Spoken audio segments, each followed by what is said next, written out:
Yo, what's good, y'all? What's good? What's good? What's good? What's good? Oh, we got some follows already. Painstaking KBMI, and that looked like a spam account on Twitch. Save all these spam accounts lately, man. There's been this like Hoss account that keeps following. I gotta block them. Like people. Yeah. You trying to look at what I'm looking at? I ain't watching nothing but YouTube's. Yeah. Man, it is what it is. But we was gonna cut this segment out, but I'm just gonna mention it right now. Anthony Joshua is such an overrated boxer.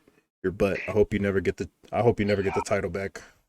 Hey, that's how you finish your bag. You know what I'm saying? That's how you finish your bag for as long as possible. That man made Andy Ruiz and all the fat man look hella good when he got knocked out by Andy Ruiz. And then Andy Ruiz lost weight and lost the title. Like, why you change with words, dog? Man. It was a puncher's chance, that's why. He said it was a puncher's chance. He should have kept that weight on. It gave him a little bit of extra, thump. Taking them hits. But, anyways, what's up, y'all? I'm Soy. That's Vita. That's Bale. That's Deuce. Y'all know the deal. TTE Talks, episode 16. Oh, okay. Can I get it right? Yeah. Man, no. Yeah. There he is. There he is. Yeah. I'm trying to get this right so I can be a little better here. My bad, y'all.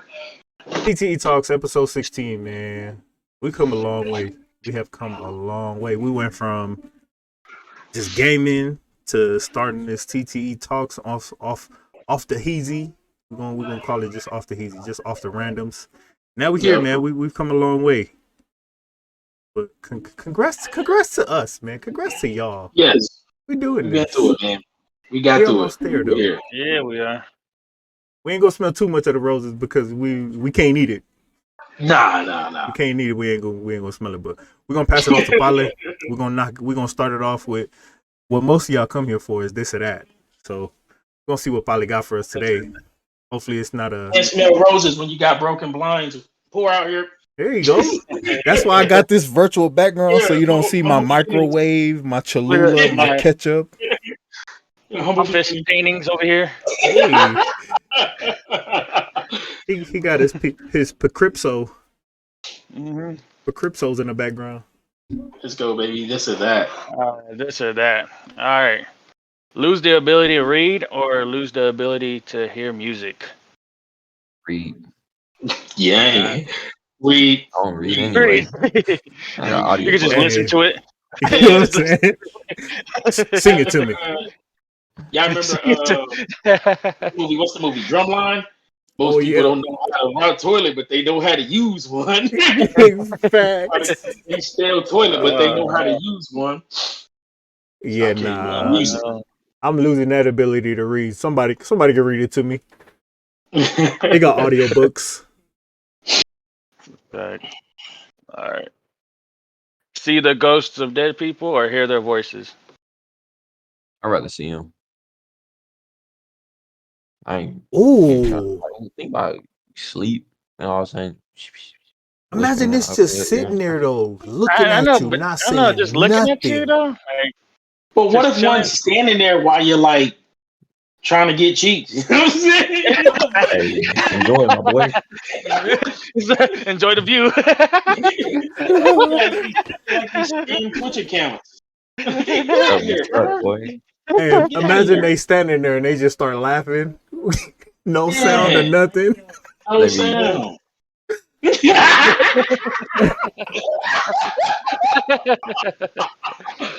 tough. What? Man. I'd rather see Jeremy had a ghost. Because think about what coach you. You know what I'm saying? That's what I'm saying. Like that'd be way more distracting. Because you can. What you looking around for anyway? I know you can ignore them. I think. Yeah, I'm gonna go with the hearing them. I already got voices in my head. Nah, I can see. I'd rather see them. Yeah, I can turn a blind eye. I don't care. Unless you could be like a friend with one, and then I would like a friend with learn how to sign language. Yeah. I wouldn't like. I would just have to like. For example, I would have one like sit at the end of my hallway at work and just give me like a wave, like when my supervisor's coming to get off my phone. Be like, "Hey, he's right here." Like, I can put my phone He's down. coming. He's Yeah, coming. yeah. Way more tactical. Yeah. I always think about washing my face, and then like as soon as I come up from washing my face, I see it in the mirror. Yeah. Nah, I'm Nah, gonna hear but that. see, I'm gonna so hear that. Speaking of mirrors and ghosts, y'all ever do so the Candyman you thing? you like washing your face, and then all of a sudden you just hear it, like it's like whispering in your ear, like, "Hey, so It's gonna be talking to the other demons in my head. They're gonna be like, "Hey, shut up. We trying to it was talk like, to him. hey, so We don't need you to talk let to me him." hold $20, tell them all. Like, let me That'd hold be crazy. $20, tell them all. Oh, Like, thank nah, you. I ain't trying to hear that, bro. Like, I think I tried to see him. telling you to go do stuff. Like, nah. All right. Chew a random piece of gum found underneath your seat, or lick a homeless person's toes. I'll chew the gum. Chew the gum. Chew the gum.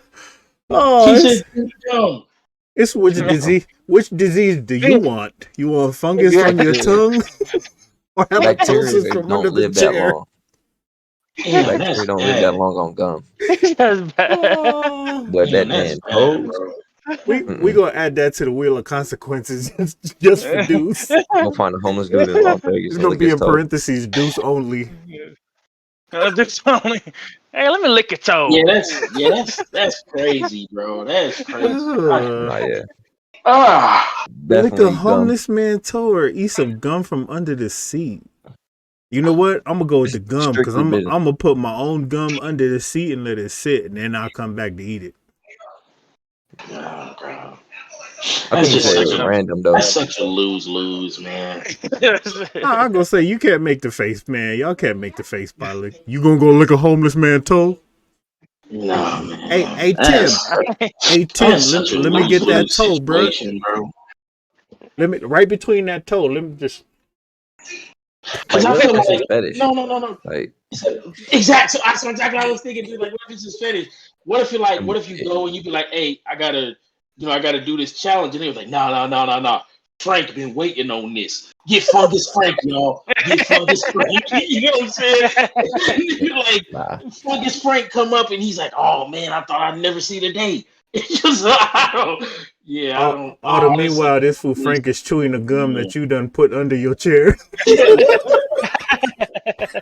That's Chilling. a fact. Like, damn, this thing got some a flavor. lot, hey, a lot of other people, a lot of other homeless people, life messed them up. Frank deserves to be homeless. His life choices put him there. Frank's life choices put him there. He had a good 3 years where Oh like he didn't face the no! consequences, but after that, That's a fact. family got fed up. Oh Frank is on no! the street for good. Frank is on the street for good. So, he Homeless embraced it. man toes or gum under this. I can't even pick. Because I throw up easy, bro. Like once I get in them situations. So nah, bro.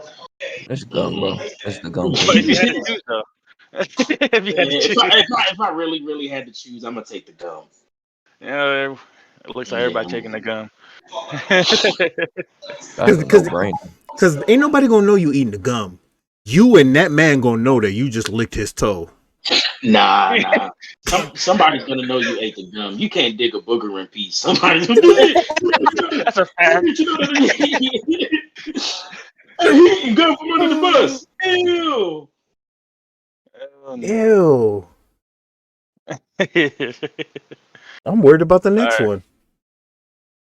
Life without air conditioning or get your butt cheeks pierced. What you mean by that, my boy? What you mean by that? What you mean by that? What you mean by that, my boy? Yeah. Without AC, baby. They're gonna go from this to this. Yeah, without Like, you AC. talking about, like, Just together. They're gonna go from this to you this. talking about like just a piercing on a cheek, or like what you talking about? I'm without AC. Piercings? Like, Hey man, I ain't got AC right now, so I'm continuing I'm without on. AC. I've been in the hood since I grew up. Well, we got fans. What are you talking about? Oh man, I'm going without that AC, man. You ain't touching my butt cheeks. That's a whole lot of piercing. Yeah. All right. Fucking is what's up. Get farted in the face or get slapped in the face by a fish. You been hit me with that fish. Yeah, I'll That's how take you get it. pink eye. That's how you get pink eye. That's how you get pink eye. Yeah, I'll take the slap from the fish. That's fine with me. Oh yeah, nah. You Vita, pull what it was that movie fresh when it was out falling the on the fresh dude out the pillow? sea. That's how You you said that get which pink one? eye. Oh, The movie where Pineapple dude was falling Express, on the pillow. Pineapple Express, bro. Oh, man, Man woke up the next day, everybody in the house had pink eye. Pink eye. What y'all doing? that's tough. He said, what was y'all doing? That's Oh a- no, nah. Hit me Oh with that man, fish, bro. Yeah, Yeah. I'm gonna take the L from the fish. I'm taking it over the fish. It's tough. Most likely to be the best running back if they play today. Arian Foster or Matt Forte? Ooh, Arian Foster. Oh yeah, I'm not going. If he stayed healthy. I'm not even gonna lie. I don't. I'm on the other side. I'm on Matt. I'm on Matt Forte, man. Matt Forte was ahead of his time. Oh damn. Yeah, I'm That's a gonna good go with one Matt though. Forte. That's a really good one. That's super close. That I'm is about to close. post that one. I'm about to That's post super that close. one. I gotta That's a see what good other one. people say. Arian So for Foster, me, Matt Forte. it's like it's no brainer, Matt. You know what I'm saying? I feel like it's no brainer, Matt, because what he did in that screen game and as a his ability to catch. So I feel like he would have a field day. Yeah. Just imagine him with Fields. Like imagine. Well, no, I like David Montgomery, so I'm not gonna do that. But David, no, Matt Forte was definitely underrated. Ooh, Matt Forte I think he was just a really good running back on a really bad team.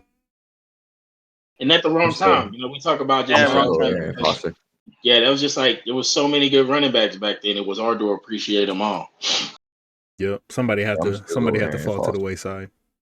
Yeah, Damn. That's a good question. yeah, Matt Forte is dope.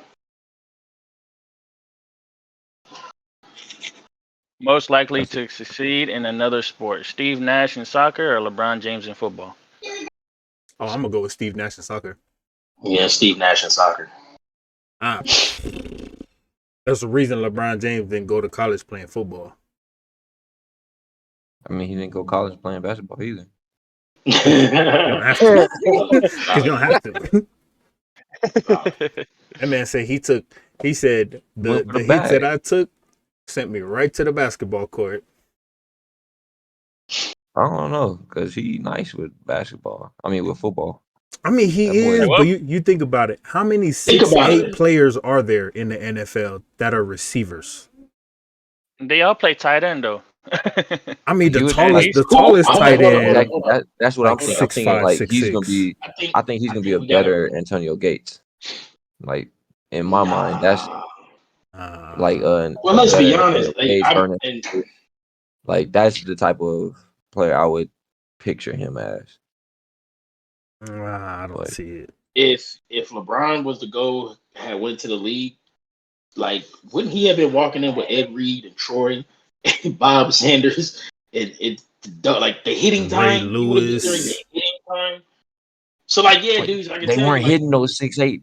They weren't hitting those 6'8" cats like You know that how though. big a because they 6'8" target is, dude, though? 6'8" because was they hit them in high blocking. school and sent them to basketball. That's why. Because they got hit before they got there. You saw Draymond at Michigan State. If If you didn't, we'll find the clip that was in it to if you. there's anybody that I would compare LeBron James to in the NFL, it would be Jimmy Graham.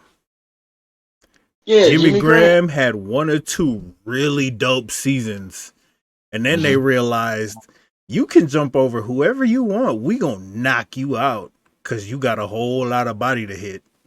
Yeah. He's like what 6'6". Hey, we got film of Thomas Davis explicitly when they played Jimmy Graham. Thomas Davis would hunt Jimmy down, bro. I'll never forget it. Jimmy Graham, like he snapped on us like his first game or something. Then that next game came around and Jimmy just ran a little flat route, completely a decoy. Thomas went after him, bro. He turned around and Thomas just wow, and he ate it, bro. He ate it. So Yeah, yeah, I'm nah. not. I'm not convinced, bro. Nash in soccer. I didn't know Nash was that passionate when his team won and he was crying like on air. He Man, was like, I can't you seen believe him it. play with the pro teams too? He's Yeah, nice. He's yeah, he's nice. nice. Yeah, I can't see. Yeah, I'm not gonna say he would have been bad, but I think Nash would have been better. Did that for this week. All Man, right. that was tough this week. Don't have me scarred with them toes and listening to ghosts. Yeah. All right, man. Week 3 of the NFL. Our pick'ems didn't go so. I mean, they went depending on who you talk to. They went great or they didn't go great at all. Oh man. Man, let's get into some highlights and some game recaps. What were some of the games that from week 3 that stood out to you, man? Which ones that pop to y'all? I mean, I know of a couple of games that everybody's talking about all over social media, but which ones to y'all stood out? Good God, bro. Can y'all talk about this 30 plus teams in the league? I gotta keep talking about the same 6. Like y'all really can't expand y'all bag, man. So it's very irritating, bro. It's It like really is. we'll go over the same handful of teams that everybody's talking about, right?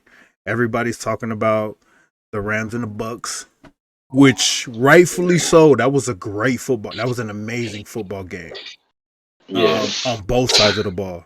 One that I'm Yeah. tired of hearing about is the Kansas City Chiefs.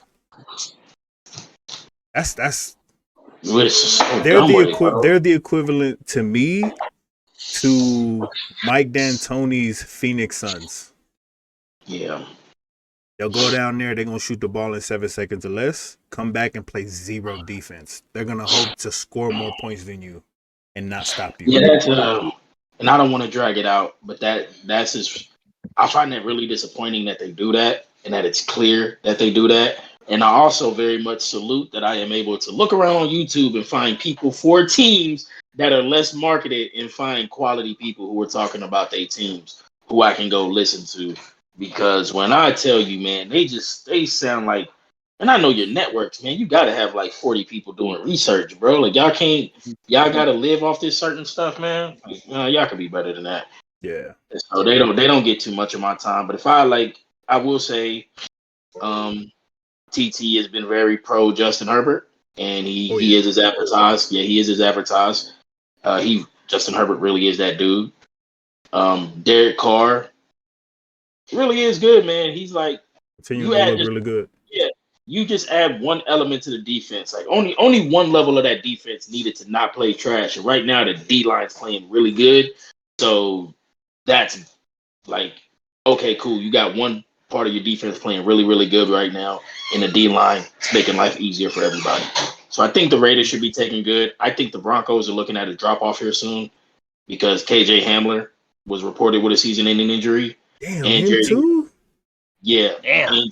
and Jerry Judy's still out for at least like 6 weeks, I believe. Yeah, with like a broken foot. So now Bridgewater, who has all these weapons, no longer has all these weapons. He's got Cortland Sutton and Noah Fant now. Yeah. And so, but they do got a good running game. They've been putting together on the ground, and defense has been doing their thing, even though they play winless teams. What was the other matchup that in Seattle? What the hell is going on with Seattle?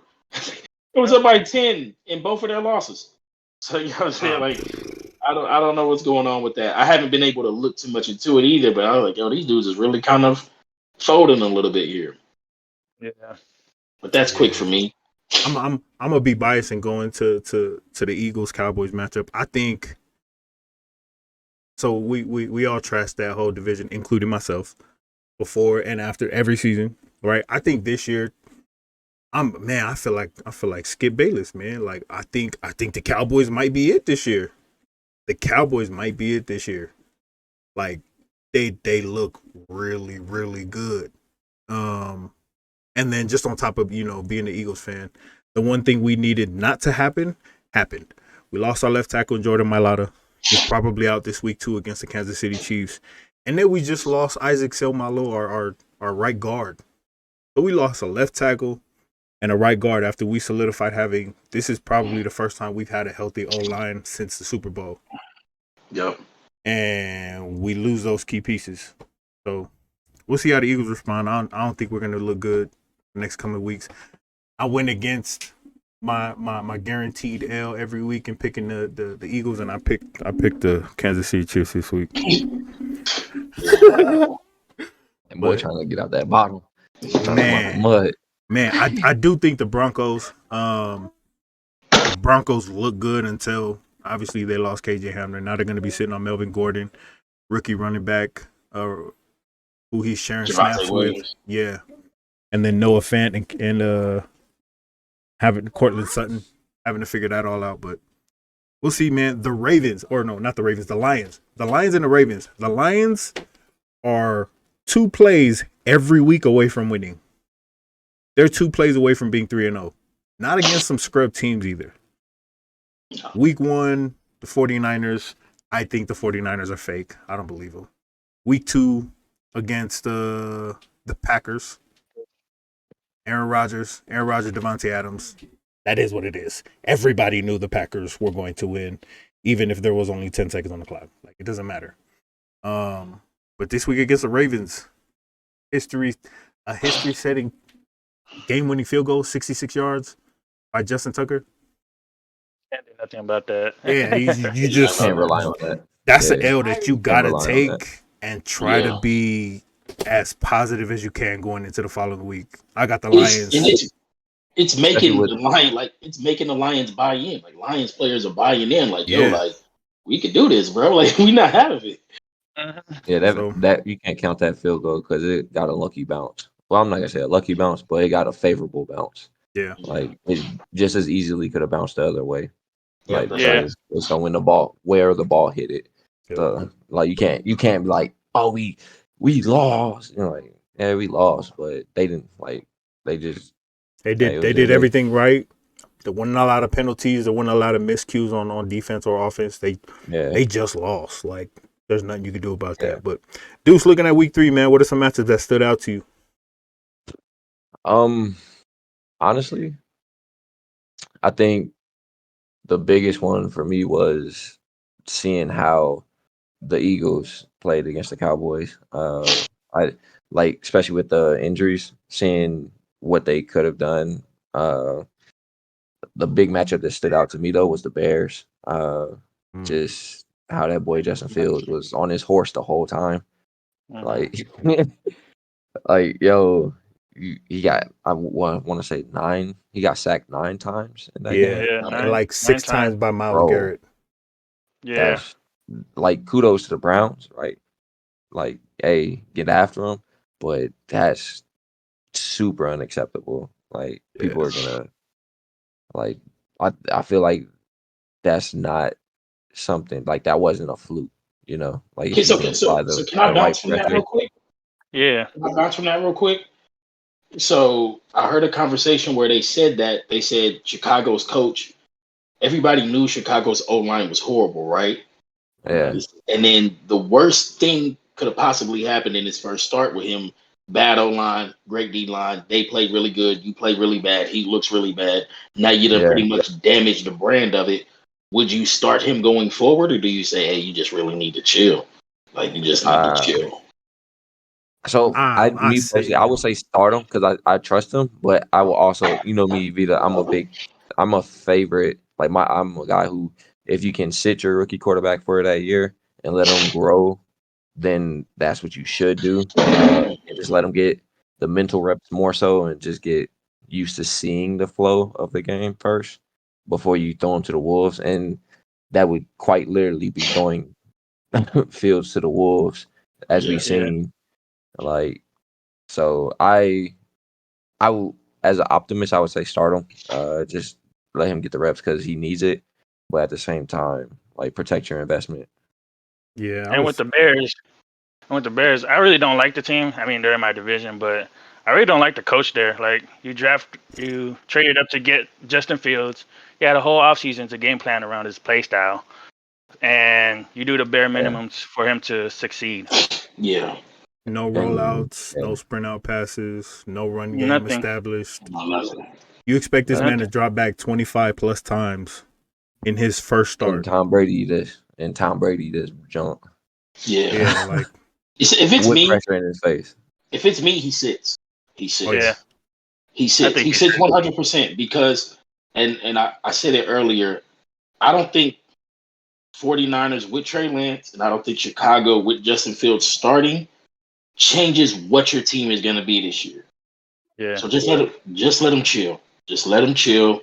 Let them soak it in. Let them get a free year. Like you said, protect your investment. I'm not worried about winning week 5. I'm worried about Justin Fields in year 5. You know what I'm saying? You paying Nick Foles hella money too. Like, let him go out there and get hurt. Do his thing.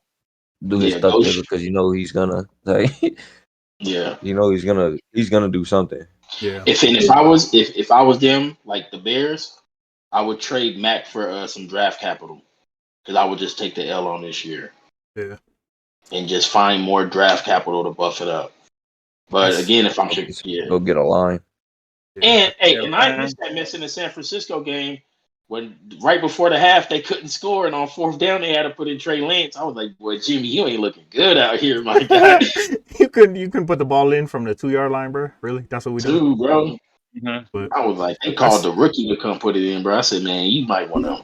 That's a good call with the Browns and the Bears. Spotlight, man, who you got? Who's a standout matchup for you this last week, week 3? Steelers versus Bengals. I was just looking at that. I don't know. No one's talking about how the Big Ben is doing this year. You just see how he threw an interception in that triple coverage. 3 yards in front of him. Yeah, he's like right in front of him. He's like, "Hey, just give it to him." Yeah. Like, what are you doing, Big Ben? And like, not signing another quarterback. They are. Yeah, like it's only going to go downhill from there if they still have Big Ben at quarterback. That's what happens when your money's caught up in quarterbacks, man. Yeah, that's you have to keep them because you're paying them. But that conference, he's like 40 this year. That conference is looking worse and worse every day, man. We got the Ravens sitting at 2-1. You got the Bengals sitting at 1-2. 1-1. No, they're 2-1. They're 2-1. The Browns are 2-1. And now then the Steelers are 1-2. Like, they starting to look like my division. Like, what? Yeah. They look like my conference. Or somebody gonna get out of that conference at what? What were they playing? 17 games this year? Somebody gonna get out at 9-8? Yup. 9-8. Might be the Ravens. Never know. It's crazy. That was crazy. Mm-hmm. But thinking about kind of what happened. Go ahead, Polly. Go ahead. Yeah, and then the other matchup was the Seahawks and the Vikings. Like, man, I don't know where the drop off is in that game for them is because they do so well in the first half, and then the second half is just off the pedal. You know who I'm gonna blame? I'm gonna blame Pete Carroll.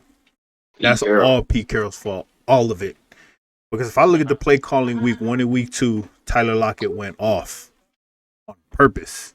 You look at all the play calls and all of the where Tyler Lockett lined up. He lined up purposely on the side that put him in one-on-one coverage. You got DK on the other side forcing over the top coverage. This week, he did the opposite for DK. He said, bet, you go line up over there one-on-one. I want to get you going this week. Tyler Lockett had his injury scare. I just think Pete Carroll is starting to fall behind the times. He's starting to look like a John Gruden. He's prideful. Yeah. He's prideful. And we saw a lot of that when the Legion of Boom started to kind of slowly deteriorate. Lost Earl Thomas, Cam Chancellor retired. Richard Sherman said deuces. He didn't want to go get no damn O-line until Russell Wilson came out in public and said, like, bruh. Hey, I'm going to leave. Help me. He's prideful. I'm going to leave. And the O-line is still not that good.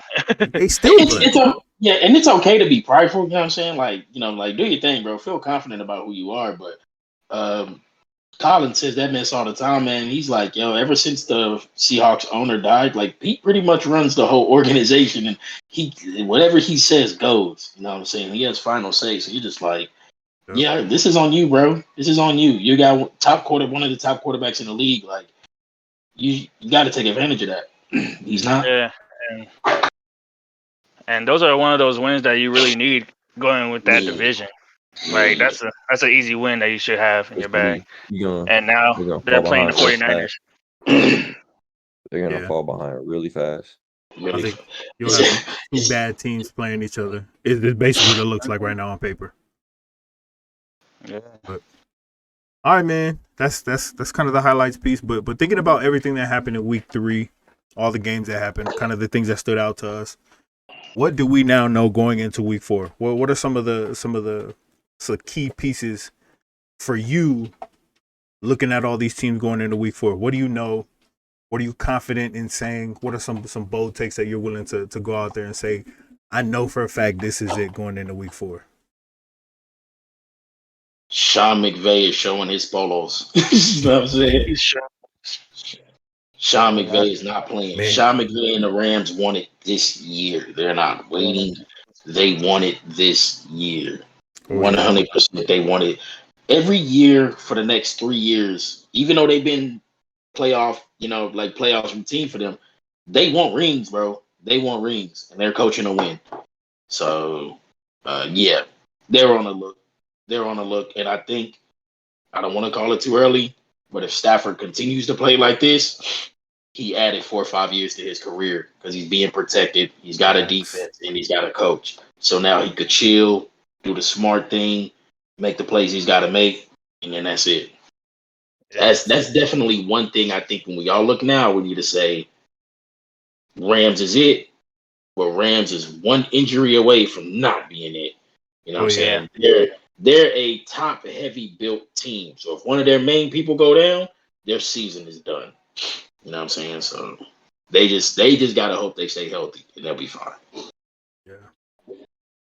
I think for me, I would say Lamar Jackson, after week 3 and seeing that whole conference, has been blessed with another year. That man just got blessed with a whole nother year without having to be a drop back passer. Because of what Big Ben looks like, Dookie, because of what Baker Mayfield showed that he's not capable of, which is going to winning a game, and because Joe Burrow's so early in his career coming off of an ACL injury, I think Lamar just got blessed with a whole nother year of running through the league, not having to throw any touchdown passes.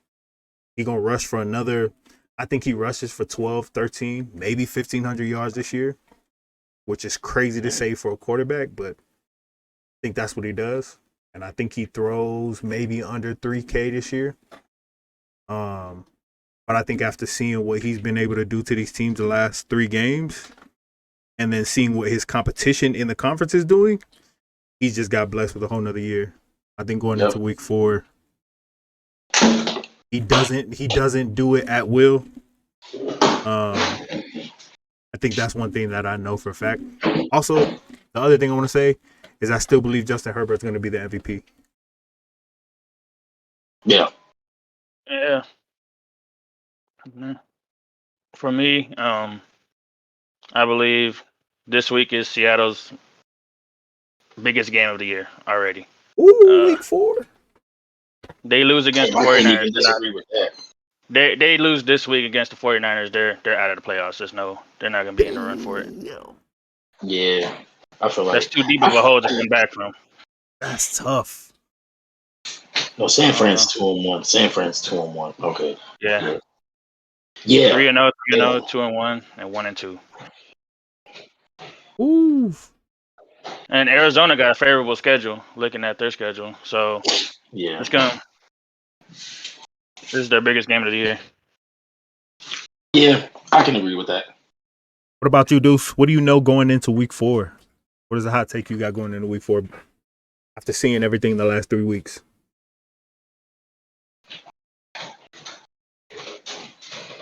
I don't think any of the undefeated teams are going to lose this week, except for the Cards, because they play the Rams. They play the Rams.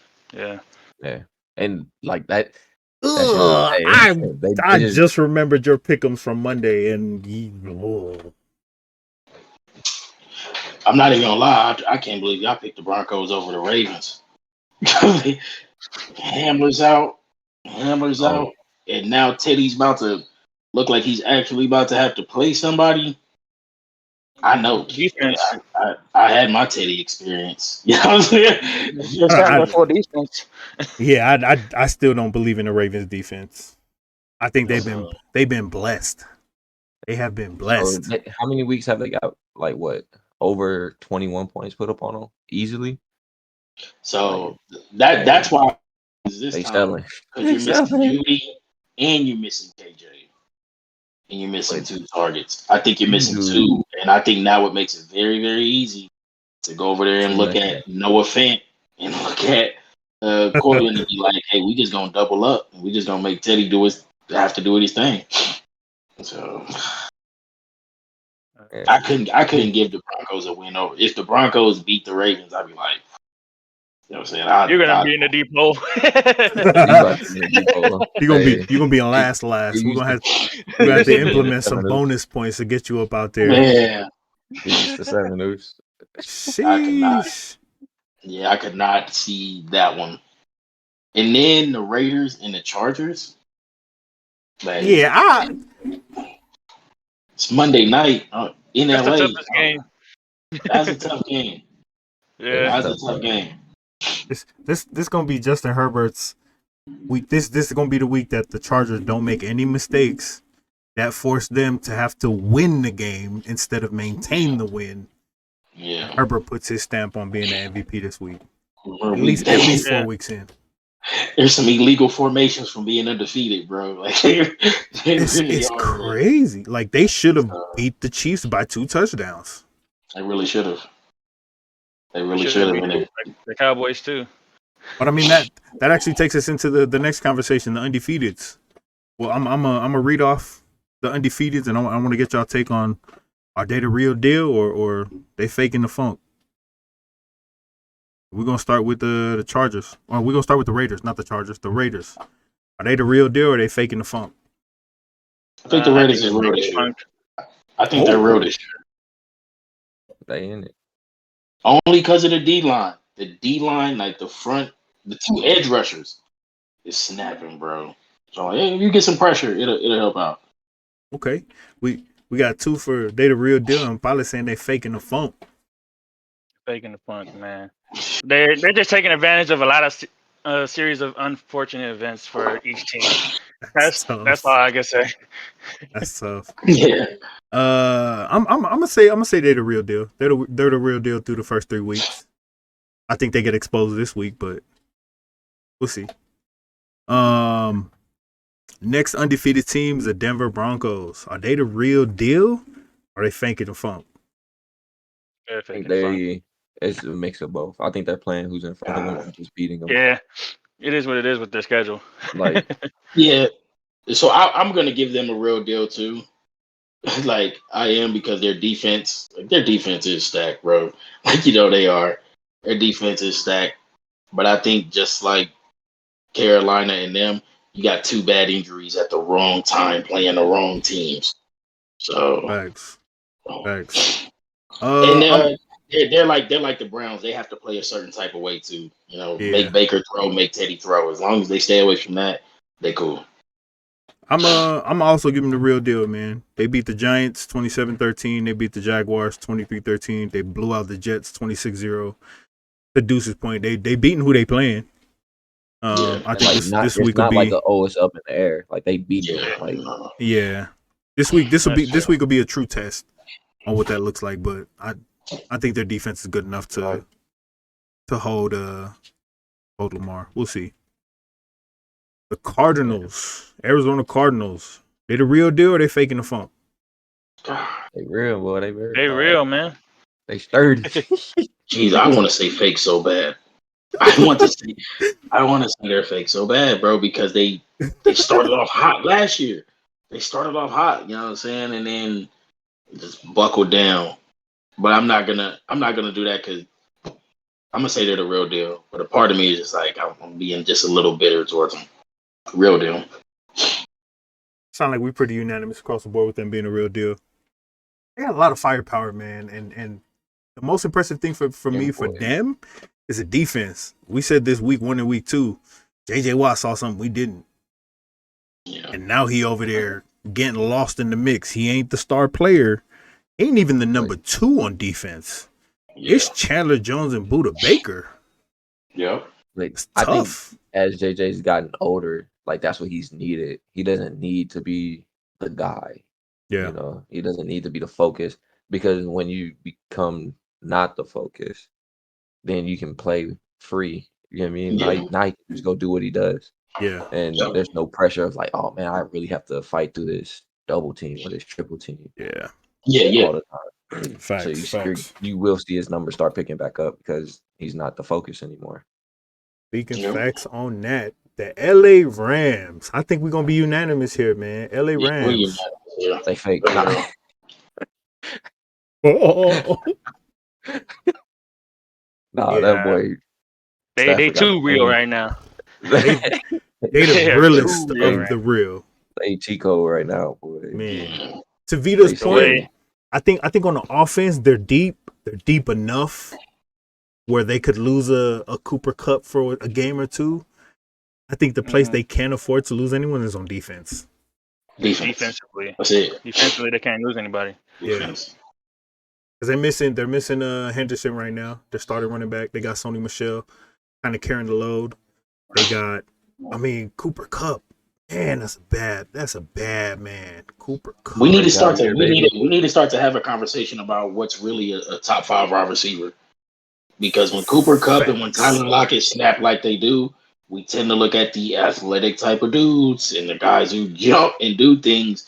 But then when you guys got like Cooper Cup and Tyler Lockett, who are constantly putting up production and winning their matchups, you're kind of like, man, I think we need to start to change how we look at top receivers in the league.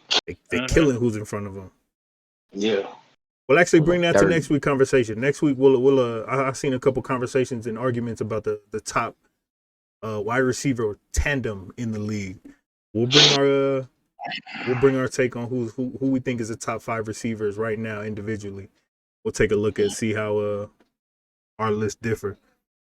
Last undefeated team, man, the Carolina Panthers. They real deal or they faking the funk? Real deal, baby. Real deal. Real deal. Real deal. Oh! I thought we was gonna get some hate in here from Polly. They real deal, man. Can't hate on it, man. Defensively, they flying around the field, man. It's just offensively, it's shaky for me. It's shaky for me on offense, but defensively, they got it there. Oh yeah. I didn't expect this defense to honestly show up to like week 8. For the fact that they've been doing this from week 1 is like they're locked in. I'm heard about JC. Me and Deuce both heard about JC. But we gave up Dan Arnold for CJ Henderson. And I think Henderson, he's gonna be I don't think asset. And you guys get Bouye back. Yeah, and we get Bouye back. So like a part of me is like, if Henderson and Bouye play this week, I'm comforted. I'm not as comforted as I was with JC because JC was that dude, bro. JC was that dude, bro. As a rookie, what injury does he have? He got broken metatarsals. What's he out like 6 to 8 weeks? Is 2 to 3 months. Jeez. Damn, so that's like the whole season. They're trying to hold him to, even if he gets healthy before, just to sit for the playoffs. If we make the playoffs, then he'll be back. Now they're like, if we're not in it, you're just gonna chill. But they clearly made the moves from a fan standpoint and an ownership standpoint by sending Darnold off and picking up Henderson. They clearly made the move like, nah, we think we can make a move now to start winning games. Our owner's sick, bro. It's like his 4th year owning the team. He ain't had a winning record, and he's tired, bro. He'd be like in interviews, fed up. He's I'm sick of losing. I'm sick of losing. Hot. I like that move, man. I like that move, especially looking at what your conference is starting to pan out at, right? Like New Orleans, I think it's still hit or miss for me. I think the difference with them is always going to be Sean Payton. It's always going to be whether they win or lose. The Falcons, we really believing in them, right? No. And then Tampa defense don't look as good this year as they did last year. So we've been saying that. Like, remember, go back. They ended the year 10-7 as a 7 seed. And they just got right at the right time. You know what I'm saying? We always talk about that. How do you end the season? And they ended the season the way that they were supposed to. Everybody was playing their best football. Yeah. The Saints, high ceiling, hella low floor. Oh yeah. You know what I'm saying? It wouldn't shock me if next week they put up 54. It wouldn't shock me if next week they threw 7 picks and did the same thing. You know what I'm saying? And I'm thoroughly impressed with Carolina because we picked up David Moore and Dan Arnold as safety nets. But then when you draft Terrence Marshall and you draft Tommy Tremble and you're like, yo, these is starters. You two dudes we signed are, expendable. You're okay to trade them and bring in some capital for you're your okay. team. You were only there if the best case scenario was all y'all fell in the draft right in our lap. You know what I'm saying? So it was like they literally everybody who they pinpointed they got. You know what I'm saying? So I was about to say that. Matt Rule said they got everybody they wanted. Everybody that they went in the draft specifically looking for, they got. And so they was like, yo, David Moore is expendable. We got Terrence Marshall, the guy we actually wanted.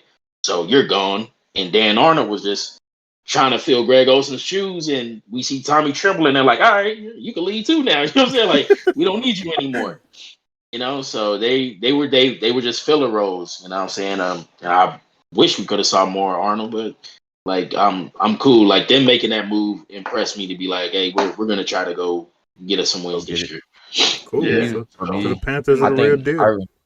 I think that they are the real deal because the offense you can see like within me and Vita always say like our third quarter is always the worst quarter. Like last week we seen it like first 2 possessions a little shaky, but then hey, Darnold was like, yo, let's get it. And went down and put points on it. Like that was, I think, we might have had 1 or 2 games last year where we put up points in the third quarter. Yeah. But the rest of them we weren't, like just shut out. This year, first 2 games shut out for third quarter. So for me seeing that improvement, like, all right, no, we're gonna go get points. Like we have to go get points in the third quarter. Like that shows when our offense got good. I swear to God, I felt like I was looking at the Saints offense before Kamara got there. The play calling, the Sean Payton play calling that you do with 2 backs, tight end screens, 2 tight ends, the isolated safety, like just the play calling. Because it's like I'll give y'all a chart so y'all can know what I mean. All right, ladies and gentlemen, that's it for this week's episode of Carolina Panthers. At the play calling. I'm only asking you to look at the play calling. When McCaffrey was in there, y'all know we spammed McCaffrey. When he left, the ball went to every 5-yard marker in the field. Like there was a play called to keep people away from spots. Sam in the pocket gives me anxiety, bro. But Sam on the run is dope. When he in that pocket, I'd be like, yo, he about to fumble this mug. And then he does, bro. Like he fumbles, bro. I don't know if y'all trying to convince us or yourselves that y'all the real deal or not. I'm starting to question. I'm like, are they the real deal? I don't. Yeah, but I do like Brian Burns though. Brian Burns, Brian Burns is the truth. He's like a more athletic Michael Bennett because he always comes off size and shit. Yeah. Leave it to Michael Bennett, man. But no, Carolina looks good. I think they got a real chance to depending on when the Tampa Bay Bucks peak, which I have this fear that they're going to peak after this week against the Pats. And then it's just going to go downhill after week 12. But we'll see. We'll see what that looks like. That takes us into our picks for week 4. We're going to run through this hot fire. We're going to go through it real quick. We're going to see what everybody's picks are, starting with Thursday's game tomorrow. Jacksonville Jaguars versus the Bengals. Bengals are at home. Bengals. I'm going to say Deuce is going for the Bengals too because this man believes in Joey Buckets. Yeah, Bengals. So pretty unanimous across the board. The Chiefs and the Eagles, this pick hurt me. Yeah, we got the Chiefs. We got the Chiefs across the board. Chiefs about to go to the city of brotherly love and spank them boys, man. Eagles land this week, man. I'm sorry, y'all. The Washington football team versus the Atlanta Falcons. I took Washington. I took Atlanta. I also went with Atlanta. They're at home. They've been looking decent. You know what I'm saying? Yeah. I took Washington. The Texans and the Bills. Bills are at home. I don't think it matters where they at. That's dog Got walk. the Bills. The dog, and that's the Texans without Tyrod Taylor. Was it David Mills? David Mills. Davis Mills. Yeah. Lions and the Bears. Bears are at home. I took the Lions. I took the Bears. I also took the Lions. Who you got for the Lions and the Bears, Deuce? The Lions. The Lions. Panthers and the Cowboys. They're gonna be in Jerry World. Yeah, I took Carolina. We know who those two are picking. Panthers, baby. 4-0. I picked the Cowboys. I picked this as your first loss. Yeah, Cowboys loss of the season. Cowboys looked too good. Sorry for y'all. Colts and the Dolphins. Will the Colts get their first win, or do the Dolphins pick up their second win? I took the Dolphins. I got the Colts. Damn, I got the Colts. I got the Colts also. I took the Dolphins. Browns and the Vikings. Vikings at home, coming off a big win against Seattle. Browns. I wanted to take the Vikings, but I took the Browns. I took the Browns. Damn, I went the Vikings. I'm the lone picker over here. Skull. Giants and the Saints, with the Saints at home. The Giants get their first win? Took the Saints. I also took the Saints. Titans and the Jets. We don't even need to go over that one. Titans. The battle of the undefeated. I'm probably going to do the Jets. The battle of the undefeated. Cards and the Rams. Took the Rams. The Rams. Rams at home in LA, taking it home. Seahawks and the 49ers. Pilot says this is the Seahawks game of the season. I got the Seahawks. I got the Hawks. I got the 49ers. I don't know what about the Hawks that make me continue to believe in them, but I also got the Hawks. Hey, after getting burned last week, I can't do it. Ravens and the Broncos. Broncos. I got the Broncos because the Ravens are going to be in that high altitude in Denver. He's going to be tired. Did you finish your food? Tired. Packers Steelers. Yes, he did. Packers. Do the Steelers get back on track? Don't worry about what Trey did. Sounds like a hell no. Bucks and the Pats. Tom Brady's return to Foxborough. Bucks can win that game with Kyle Trask. That's too easy of a win for the Bucks. Yeah, Bucks 48-3. Raiders and the Chargers. I think the only one who picked the Raiders is Deuce. I took Chargers. I think Mookie picked the Raiders as well. Yeah, Mook picked the Raiders. Mook ain't here, so we ain't talking about Mook. We talking about on this episode. Yeah, I took the Chargers. I took the Chargers. We got 3 for the Chargers and 1 for the Raiders. That takes us into the last segment of the NFL before we get into our NBA talk. Before the season comes up. Too. What matchup are y'all looking forward to going into week 4? Deuce, kick us off. What matchup you looking forward to going into week 4? Honestly, the Panthers Cowboys. Because like everybody's saying, we haven't played nobody. Right? So it's like, all right, now we're gonna play somebody. But and lose. We're not gonna lose. But anywho. Then I'll probably say the next one probably would be the Broncos Ravens game. I think that will set the tempo for that division. If the Ravens actually can win in a sense, not off of style points, but actually just win. You know what I mean? Because I think they get a lot of their wins off of style points. Like, it's flashy wins. Like, they were so close and then they edged it out. Nah, I need a confident win. Like, and kick a 66-yard field goal. Yeah, you know what I mean? Like, that's flashy. That's that spectacular factor. I need consistency. All right, Vito, what matchup you looking forward to going into week 4? All right, it's Raiders Chargers.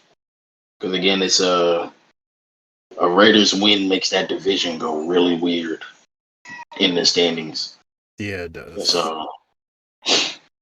So Raiders Chargers. Because I think perfect world plays out. Right out there. Raiders win. Chargers 2-2. KC, if they win 2-2, because I'm not guaranteeing them to win. 2-2, 2-2, and then you got possibly Broncos 4-0, two 4-0 teams and two 2-2 teams, and the 2-2 teams is who we all thought was probably going to be coming out of that division for the playoffs. So it really makes a really, really funny world. So yeah, Raiders Chargers. Cool.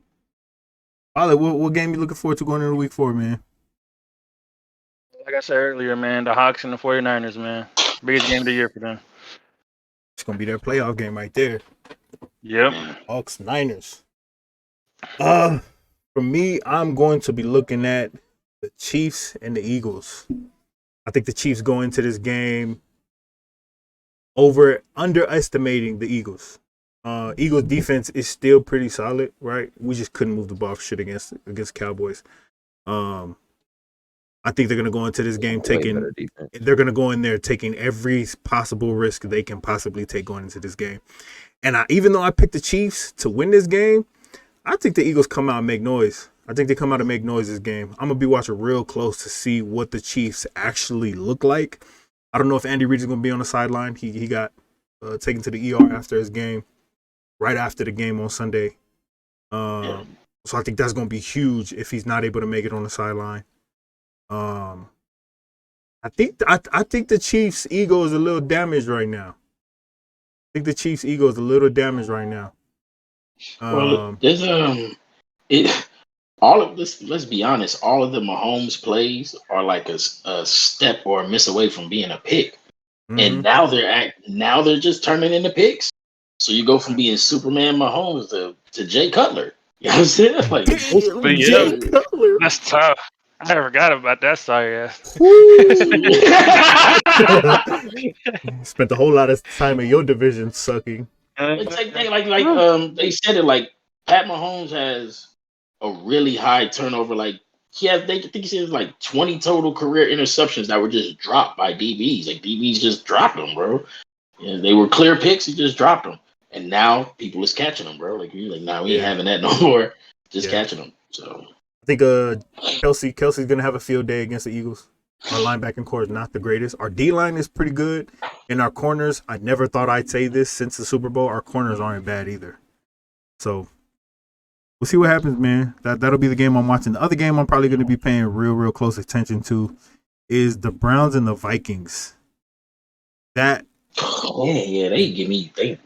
game is gonna say a whole lot about what I have a feeling the Vikings gonna make. Yeah, that's gonna make Paula's whole division look weird. The Vikings just make me mad because I just can't gauge them, bro. Like, you know what I'm saying? I don't want to give them the sometimes maybe good, sometimes maybe sometimes maybe good, sometimes maybe shit. But that'll be the other game I'm looking forward to. To see kind of what Baker Mayfield does. If you got two really decent quarterbacks who, if they play a perfect game, they're an amazing team. If they play an okay game, they're butt. So he hasn't thrown an interception this year either. That man's flinging the ball with purpose this year. So those will be the games that I'm looking forward to. That wraps it up for the NFL, man. We're gonna hop into the NBA. This is the portion I'm always the most excited for because I actually got something to cheer about, and it's actually worth cheering for me in the NBA because I'm a Lakers fan. It's the opposite for this man to my right, and Bale always got something to cheer about because he's a damn Packers fan and a Warriors fan. But we're gonna cover the Eastern Conference this week, man. Eastern Conference time. Eastern Conference breakdown. How we going to do this is we're going to take a look at the standings from last year in the Eastern Conference to the very bottom of the bottom. Yeah. We're going to talk about some key additions to the team.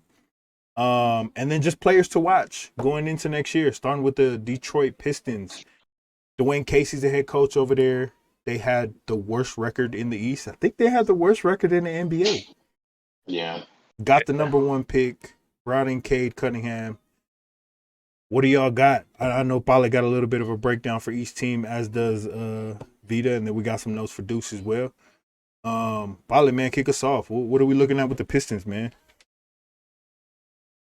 Pistons, Detroit man. Pistons. Their key additions is definitely Cade Cunningham. See what he can do in his first year. And I like the addition of Kelly Olynyk. He replaces Mason Plumlee. Yeah. And players to watch on that team is the two players that was on the All NBA rookie team, Sadiq Bey and Isaiah Stewart. Isaiah Stewart, Speedy Stewart. Yes, sir. So I think they're gonna have a second year jump in that. So that's all I got for them. Did y'all hear about how Cade, not even on draft night, when Detroit knew that they had the number 1 pick, an hour later they sold $700,000 in tickets. Yeah, that man has an impact like that. I think House of Highlights just posted it like right when we were talking. They said not even knowing who they were drafting, just when they got number 1, it was like, oh, yep, everybody start buying tickets. $700K. Crazy. I almost don't trust Detroit though, because the last time they had a pick like this, they picked who the hell did they pick? It was the LeBron James. It was the LeBron James, Carmelo Anthony. Darko Milicic. Yeah. They passed on Carmelo Anthony. Yeah. Or Darko Milicic. What? That's an NBA. That's a league changer. That thought there. But I think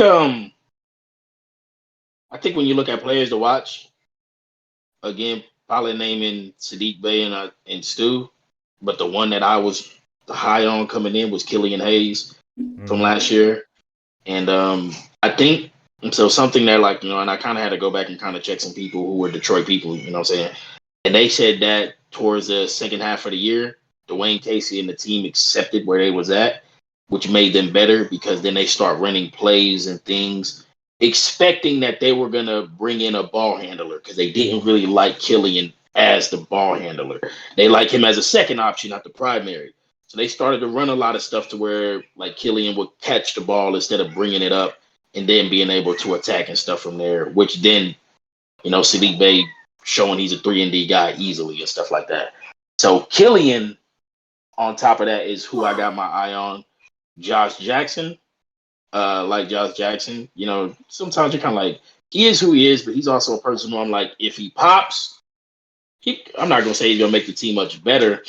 And then somebody who just wowed me when I did watch them a couple of times was Frank Johnson. Dude got big 6-man potential, bro. I remember seeing him at Duke, but then when you see him on the court, he's playing at a second gear Jordan Clarkson, for, you know what I'm saying?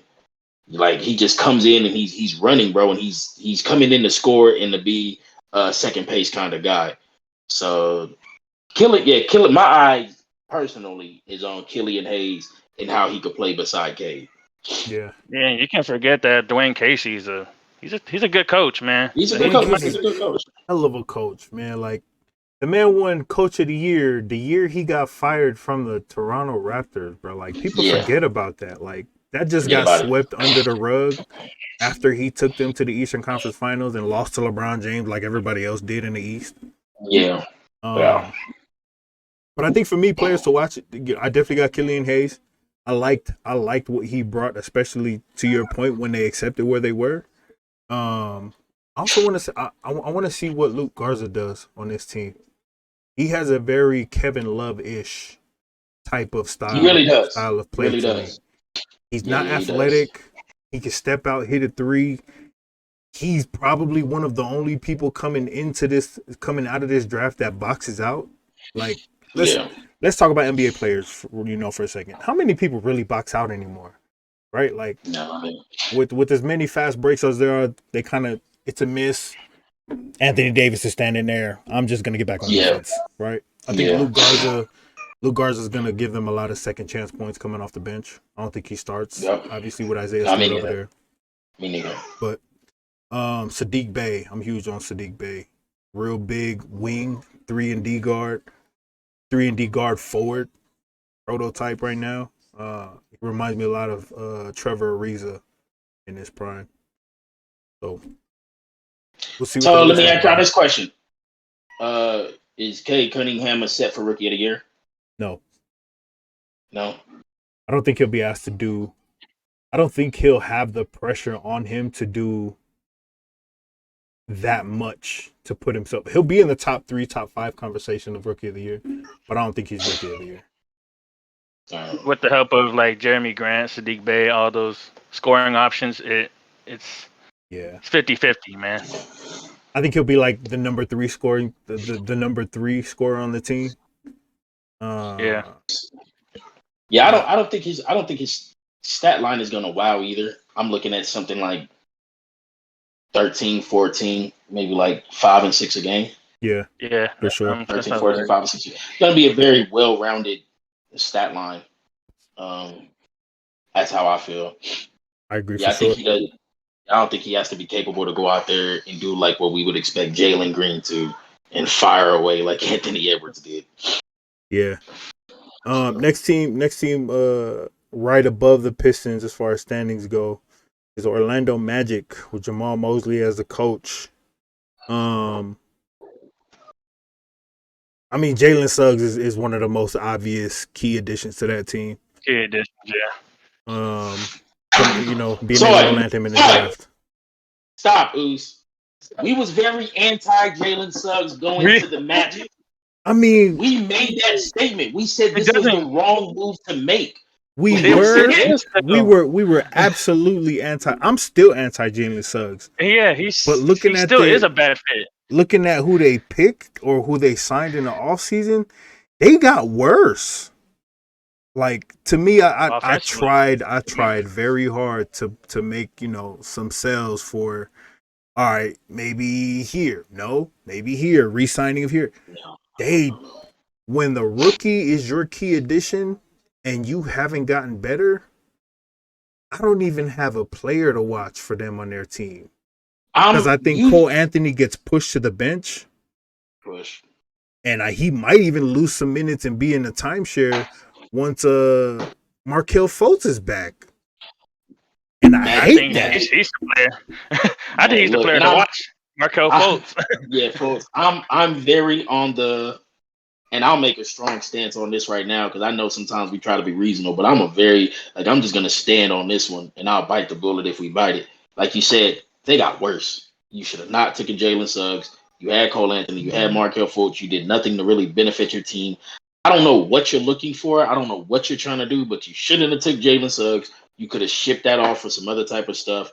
So hey, better luck next time. you're already, I'm saying it now. Pretty right much. Now you want better luck next time. You could have got Kuminga. Yeah, you could have got something else. You could have moved off for a team that wanted a guard like that. And again, we're not high on Suggs, but I'm very low on Suggs to Magic. So, you know what I'm saying? It just doesn't make sense, man. Like, when one of your highlight signings in the offseason is Etuan Moore, like, really? You telling me the player to watch is probably the player coming off of an injury, which is Jonathan Isaac? Yeah. What? I mean, where are we even really at with Jonathan Isaac? I think he's just in a really bad situation. Like, I think he could be a contributor. It's very hard to gauge him. And if I'm it's very hard to gauge him for me. Because, I mean, I'm not going to lie. I thought Aaron Gordon was that dude. And then he got to Denver and it was like, oh, damn, Aaron, you're really a role player, bro. Like, you kind of, you're really a role player, you bro. Like, no choice but to play like he was playing over there. So I don't know with Jonathan Isaac because his play for the last few years has been stagnant. So I don't. It's been stagnant. Yeah, I feel like, and it almost makes me feel like if you go to any team, it's gonna always be your stat line. Like, you know what I'm saying? Like, no matter who he puts you with, like that's just that's what you are. At that point, we're talking about what quality is that stat line to the team. So now we talk about that. That's like low ceiling and low floor, my guy. Like, you know what I'm saying? Like, there's no bonus to you anywhere. Like, so in my case, I'm shipping assets out. If you make a call for somebody and you want something, take it. Like, just bite the bullet. Because I feel like they did the wrong thing and I feel like they made the wrong moves. And I feel like they just got worse. And I'm willing to sit on that one. It just turned into Operation Save Cole Anthony, man. That's pretty much what it is now. The next team, who's equally as bad as these other two is the Cleveland Cavaliers. Who I'm gonna start this one off, man. I'm gonna start this one off, bro. They have 4 bigs right now who are starting caliber bigs on every other team. What are they doing? 4. What are you doing? Drafted Evan Mobley, got Kevin Love, who's got a chip on his shoulder after the Olympics told him he was He's not. too fat. Yeah, you're not fit to play. That should have stayed behind closed doors. Yeah. They got Laurie Markkinen. Why? And then on top of that, they got the Afro. Like, Jared Allen. What are y'all? And they got Taco Fall. And they got Taco Fall. What are y'all? And then you got the unknown assets at guard, Darius Garland.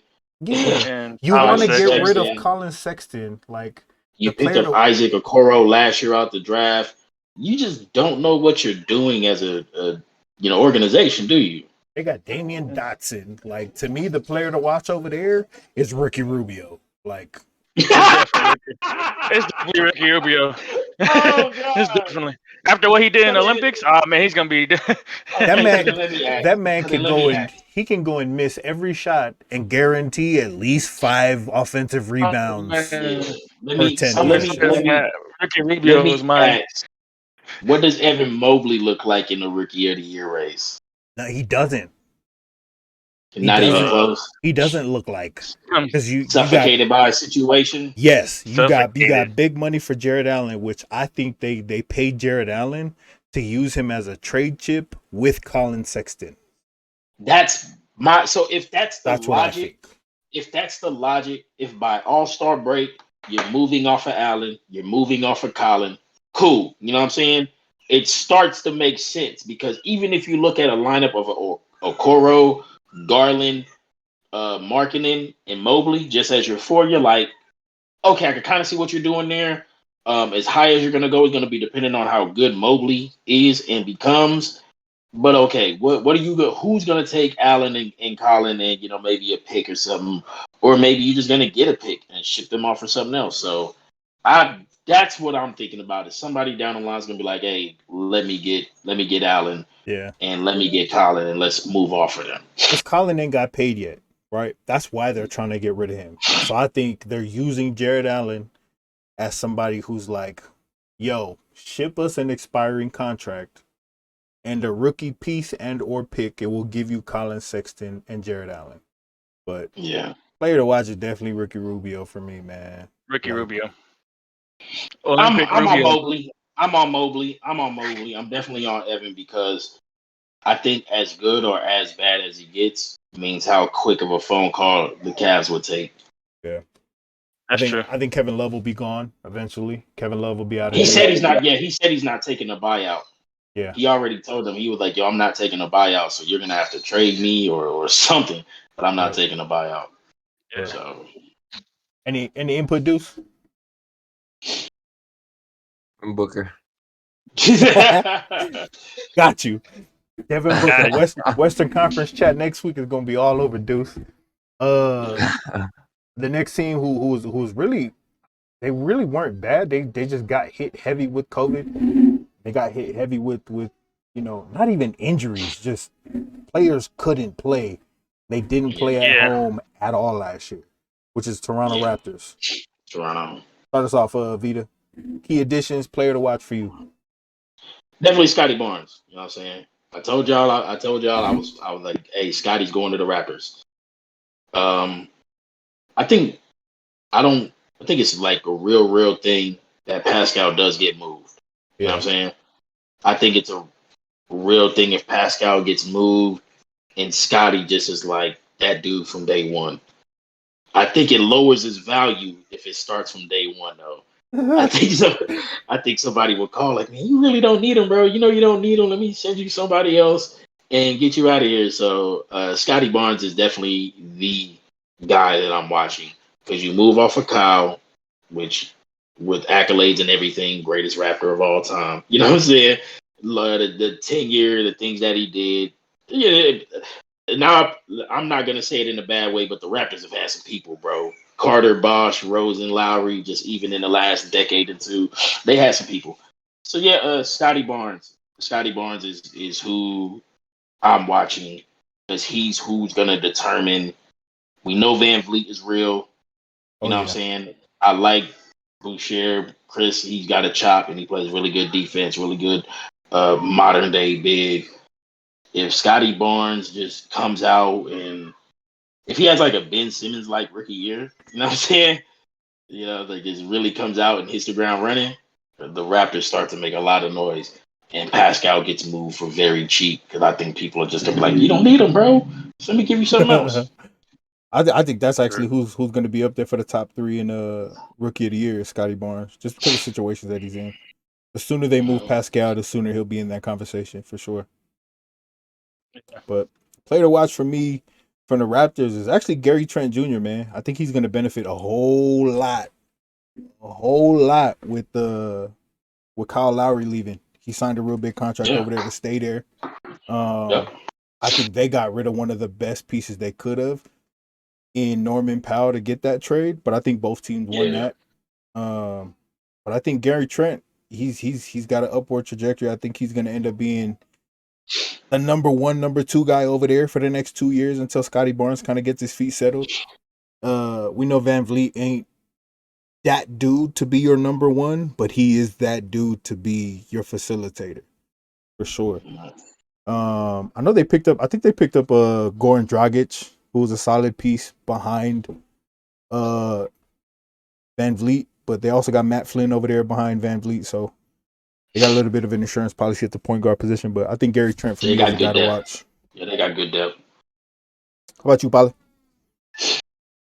That was my player to watch. It was Goran Dragic. He's gonna add depth to that bench. He's gonna add scoring to their bench that they really never had last year. So that's how I see. And Pascal, see when he's gonna get moved, if or when.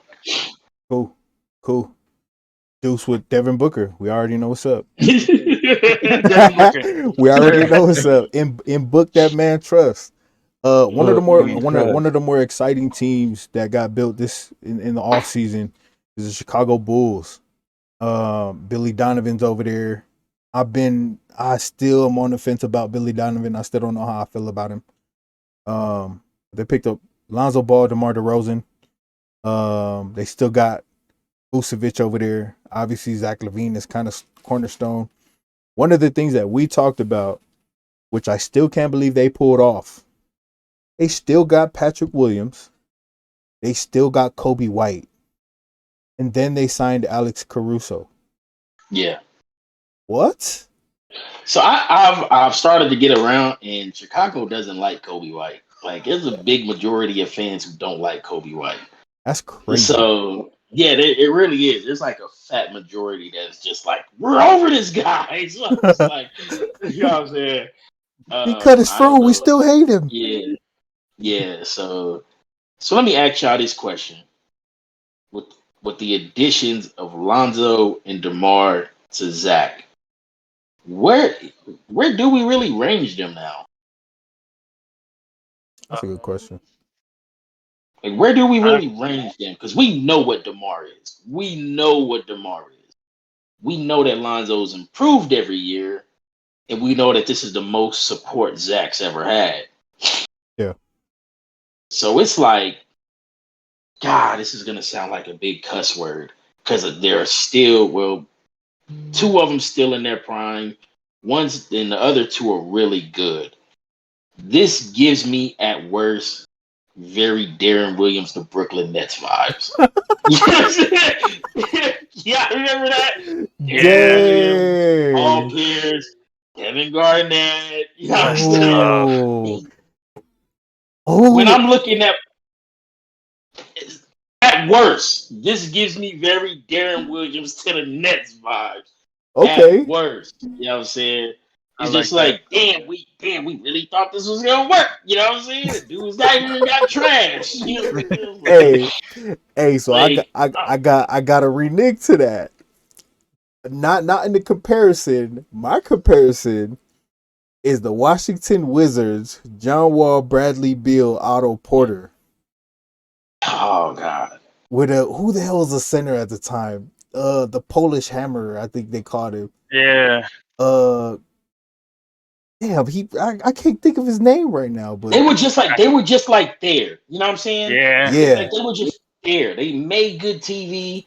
You knew they wasn't gonna get blown out, but you knew they wasn't gonna blow nobody out. right. But they were just there, That's bro. so. They were That's what I'm just looking at there. this team like. Like you're the Washington Wizards with John Wall, Bradley Beal, Otto Porter. That's who y'all Yeah. are. My comparison was the Atlanta Hawks when they had Jeff Teague, And Al Korver, Horford and R. Oh, Horford, Millsap. and they were Damn. still like a Millsap. 55 win team. They all made it to the All-Star. That's true. Corver, Teague, Millsap, Horford. Ooh. This is the team that is the hardest team to gauge. Yeah. Now, we'll go on record and say now, I like this team more than I like the Knicks because I just don't like the Knicks. I just don't believe in the Knicks. You know what I'm saying? And we know every reason why that is.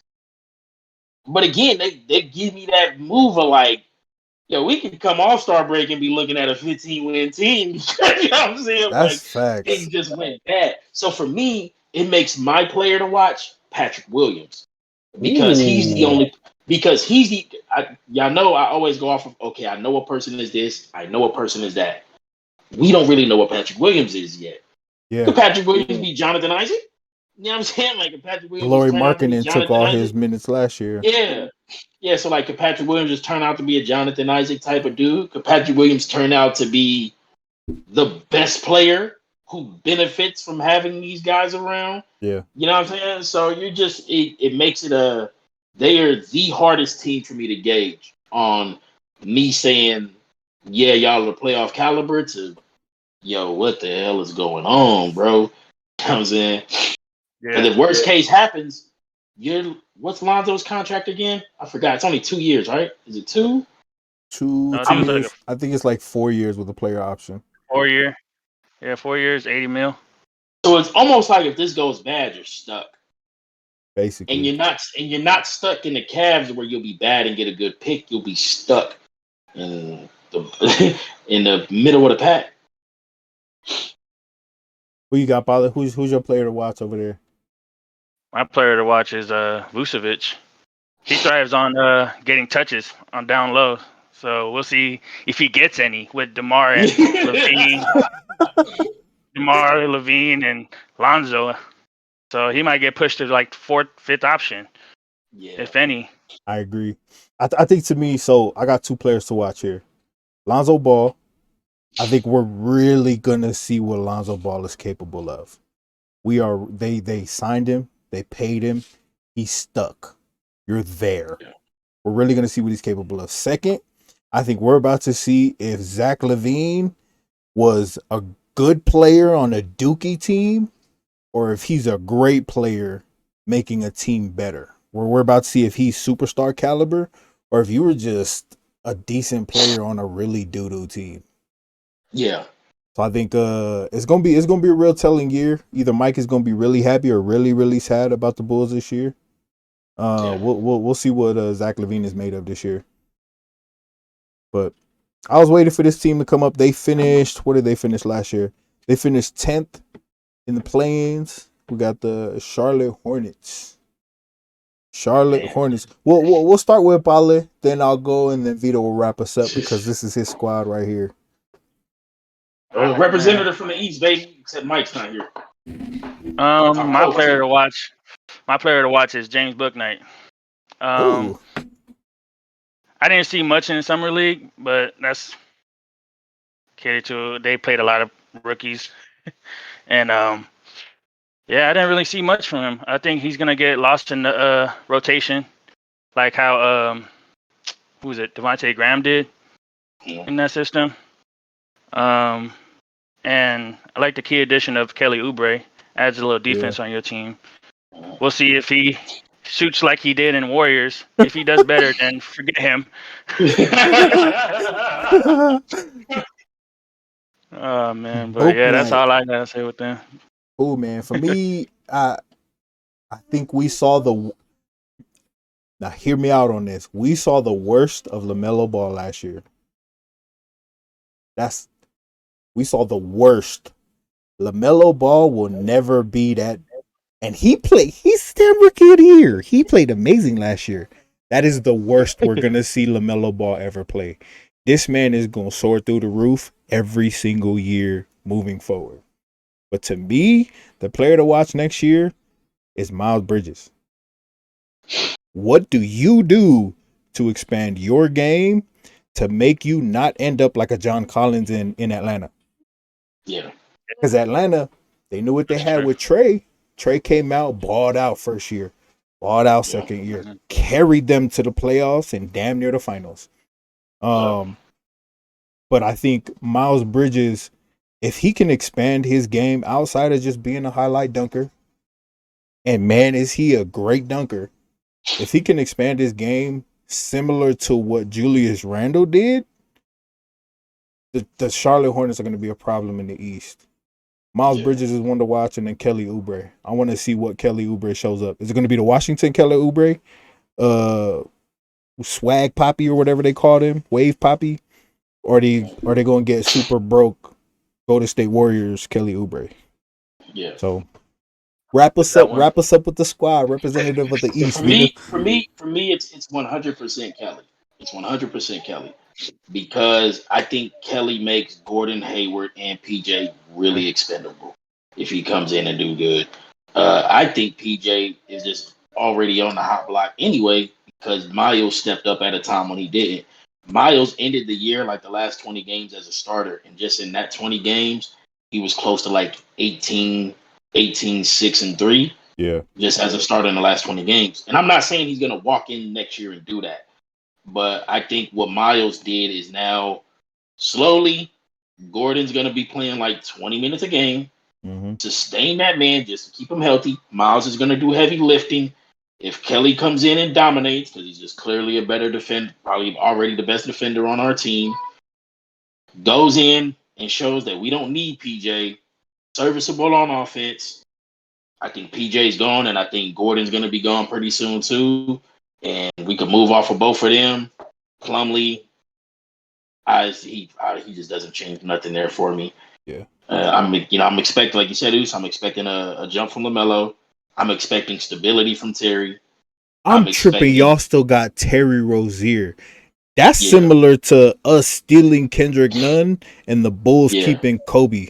Like, what? Y'all got a starting point guard on the bench? Yeah. So Terry's gonna. So James, I think James all year is gonna be running 6-man, 7th-man-ish.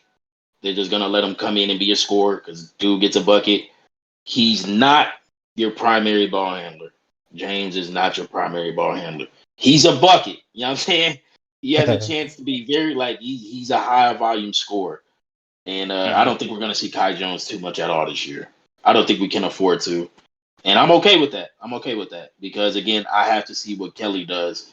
Because if Kelly comes in and he balls, PJ is gone, bro. Yeah. He gone and he could go, do anything else he got to do, but PJ is gone.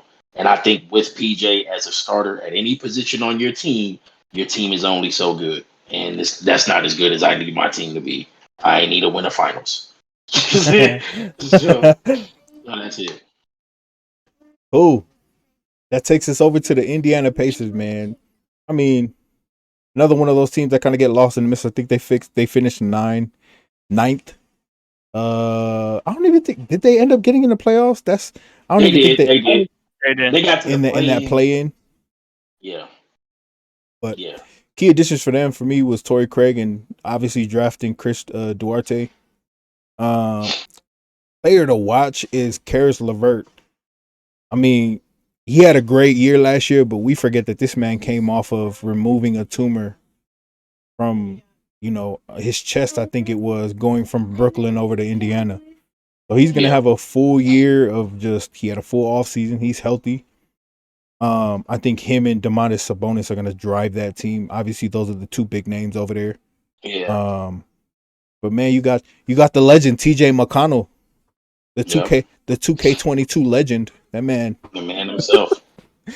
I think so. Karis LeVert is he's gonna carry that team, but I think TJ McConnell just creates a lot more value for himself. Similar to what the hell is his name from the Bulls? Heinrich. Yeah. He reminds me a lot of a Heinrich over there for the Bulls back in the day, but yeah. That's who I got. They're very like, they're not hard to gauge for me. They're just where they are. I think that 7 to 10ish, because I think 7 to 10ish is going to be a very close race. I just think they're there. You know what I'm saying? I think they're there. But and I think I don't know how much of clickbait it is, or if it's actually a reality that Indiana will be willing to move off of Miles Turner. Yeah, they've been talking about that for like 2 seasons now. Yeah. So again, I don't know how much clickbait it is. I don't know how real it is. But I think that's the only trade asset they got. And I think if they move him, I think they're just willing to tank. You know what I'm saying? Yeah. And I don't think that's never been what I've known to be Pacers basketball. Right. You know what I'm saying? They're gonna play to win no matter like whether they know they're bad or good. They're always gonna hoop. Yeah. What about you, I think that's 7 to 10 range. My key addition was the head coach, Rick Carlisle. I think he makes that team better. I think when he was with the Mavericks, making Luka, like playing around Luka, ruined his coaching career. I think so too. He was forced to play around Luka. Yeah, and he was forced to, but I think he makes that team. He fits on his team perfectly, I think. And my player to watch for them is Karis LeVert, like you said. He's a bucket. He tied for the NBA record for most points in a quarter. Oh yeah, 37 with 37. So we're gonna see him. He's gonna probably be most improved player of the year for me. Ooh, that's all I gotta say. Washington Wizards. This is Kofi's team. They hired Wes Unseld Jr., which was a huge organizational hire, especially with his pops being kind of a legend over there in Washington. But where we starting at with them for you, Paula? Key additions and who you're going to be watching next year for the Wizards? Key additions is Spencer Dinwiddie, and that's my player to watch too. He's coming off of an injury, and he adds a lot of playmaking to their offense. He doesn't. Who is it? Bradley Beal. He doesn't have to play make as much as he did, just like how Russell Westbrook was there. Yeah. Yeah. So yeah, that's how I see it with them. Cool. Obviously, they made that big trade for Kuzma. KCP kind of gets lost in that mix. Bringing in Trez, I think, gives them a little bit of an edge in the paint. I want to see how Denny Advia evolves this year. Denny has a whole lot of potential, man. He shows a whole lot of Danilo Gallinari type.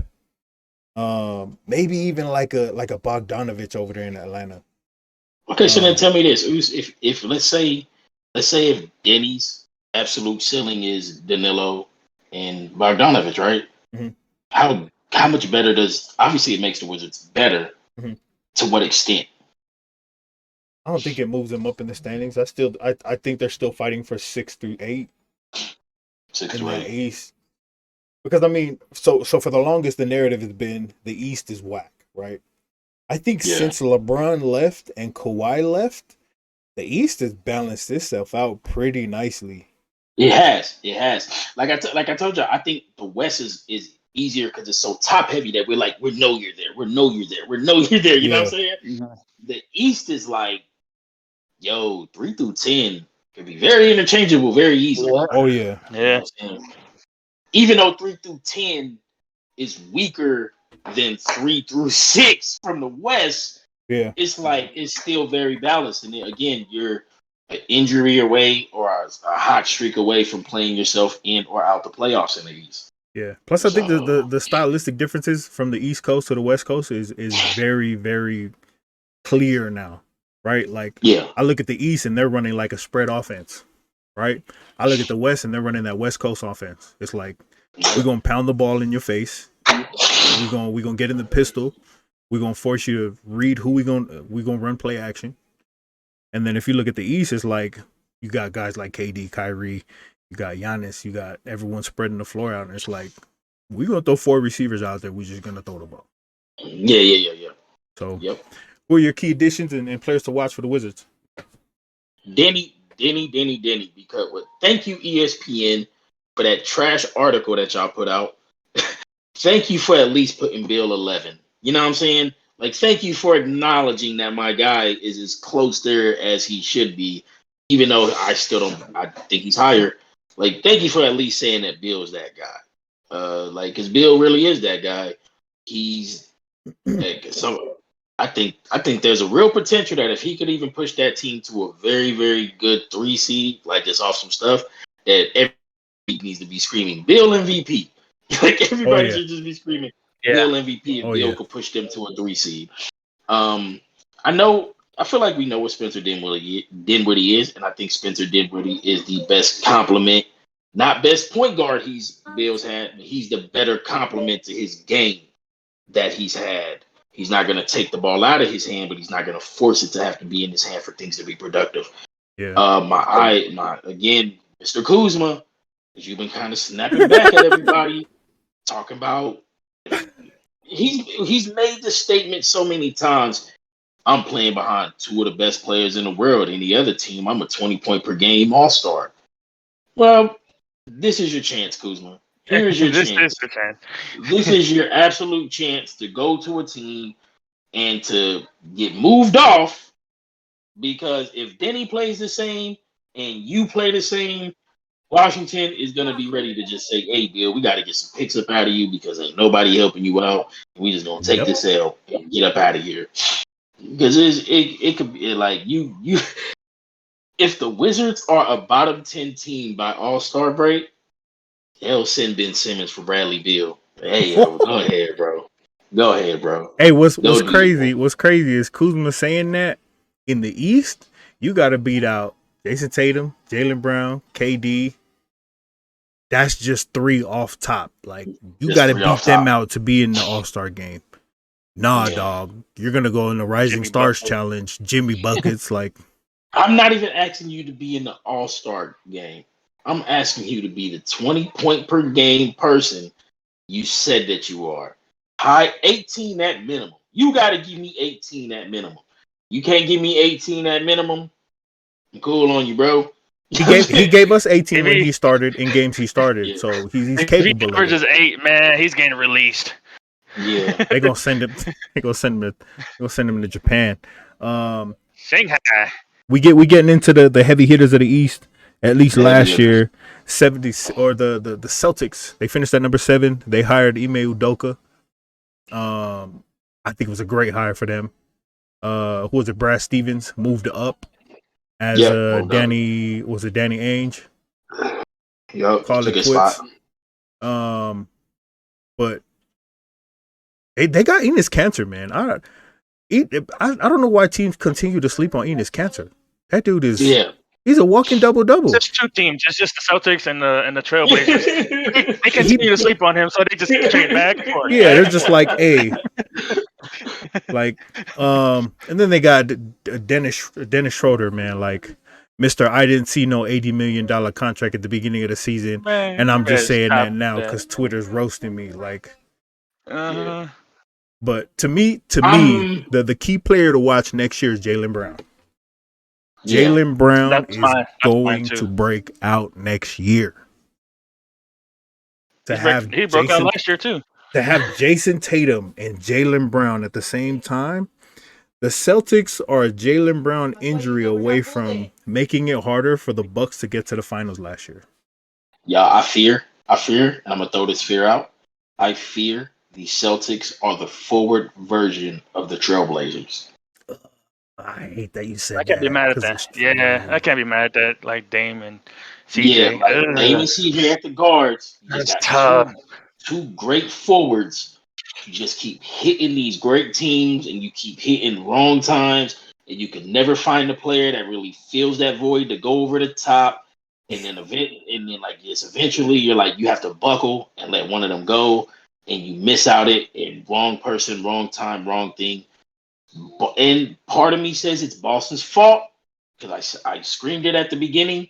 You should have never traded for Kyrie, and trading for Kyrie set you back. As much as you thought it was doing good for you, I knew it was going to harm you. It harmed you. It messed you up. It set you back.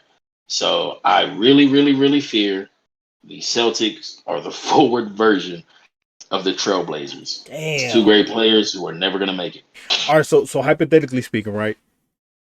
Jaylen Brown continues to break out. Jason Tatum continues to break out. I don't know why the hell they went and traded for Miles Brown. Don't make sense to have another center over there when you got Robert Williams killing Cantor. him. But you got Robert Williams, Cantor, and Miles Brown now. But Moses Brown. But and Horford. Hypothetically speaking, Jaylen Brown goes off. You know for a fact you can't keep both forwards. Does he get shipped off to Portland for Dame? And is that a straight up trade? Because you're trading the future for the right now. I think Dame with Tatum. I think Dame with Tatum could be contenders. I think Portland with Brown could be Jimmy when he first got to the Heat. Ooh. And you as the Trailblazers would have to be really, really accepting of saying, we got our guy, give us time. But that means you're going to take 2 years of his contract and have to just eat it. But it'll be worth it. I think it'll be worth it. I think a Dame and a Tatum or a Dame and a Brown combo is able to do that. So would you trade? Is that bringing Dame to Boston or sending CJ to Boston? Dame has to go to Boston because it's just in Boston's nature. It's just in Boston's nature. I don't sending Tatum to Portland. Or one of them. Or either or. Because if I'm Portland and I make that trade, I push hard for Tatum as hard as I can. Just cause I favor Tatum a little more. Yeah. I'm okay with Brown just because I favor Tatum. But I'm not gonna be mad if they be like, we're just gonna give up Brown. Be like, let me get a 2026 first. A couple years out when hopefully y'all out of this. Yeah. Cool.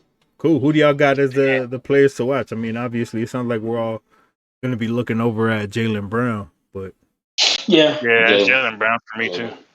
Jaylen. Cool. Number 6 last year finished the Miami Heat. They finished a lot better than I thought they would, to be honest with you, with how they started looking towards the end of the season.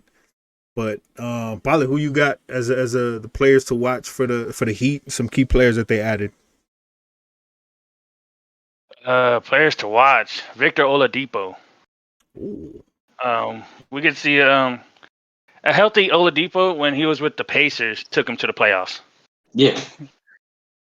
I think a healthy Oladipo with the Heat helps him boost their standings a little bit.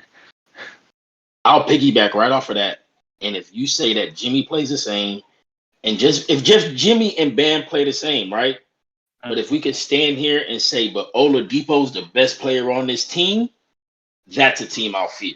Ooh. But so if Jimmy's playing exactly the same, because we know what Jimmy and Bam are, right? Yeah. But if you could come to me by All-Star break and say, but hey, Oladipo's the best player, okay, then you just might be ready to contend or push one of these teams towards the end. Ooh. But if Jimmy and Bam are still your best players, and we got like this inconsistency support, because I mean you got Kyle now too, but if Oladipo's the X factor for me, he's the player to watch, because if we get to All-Star break and we're like, yo, Oladipo's putting up 26 a game, and he doesn't have to be a defender, he gets to be a bucket over there. You know what I'm saying? Oladipo's putting up 26 a game, being that dude, controlling when they need him to control. Then I'll be like, okay, cool.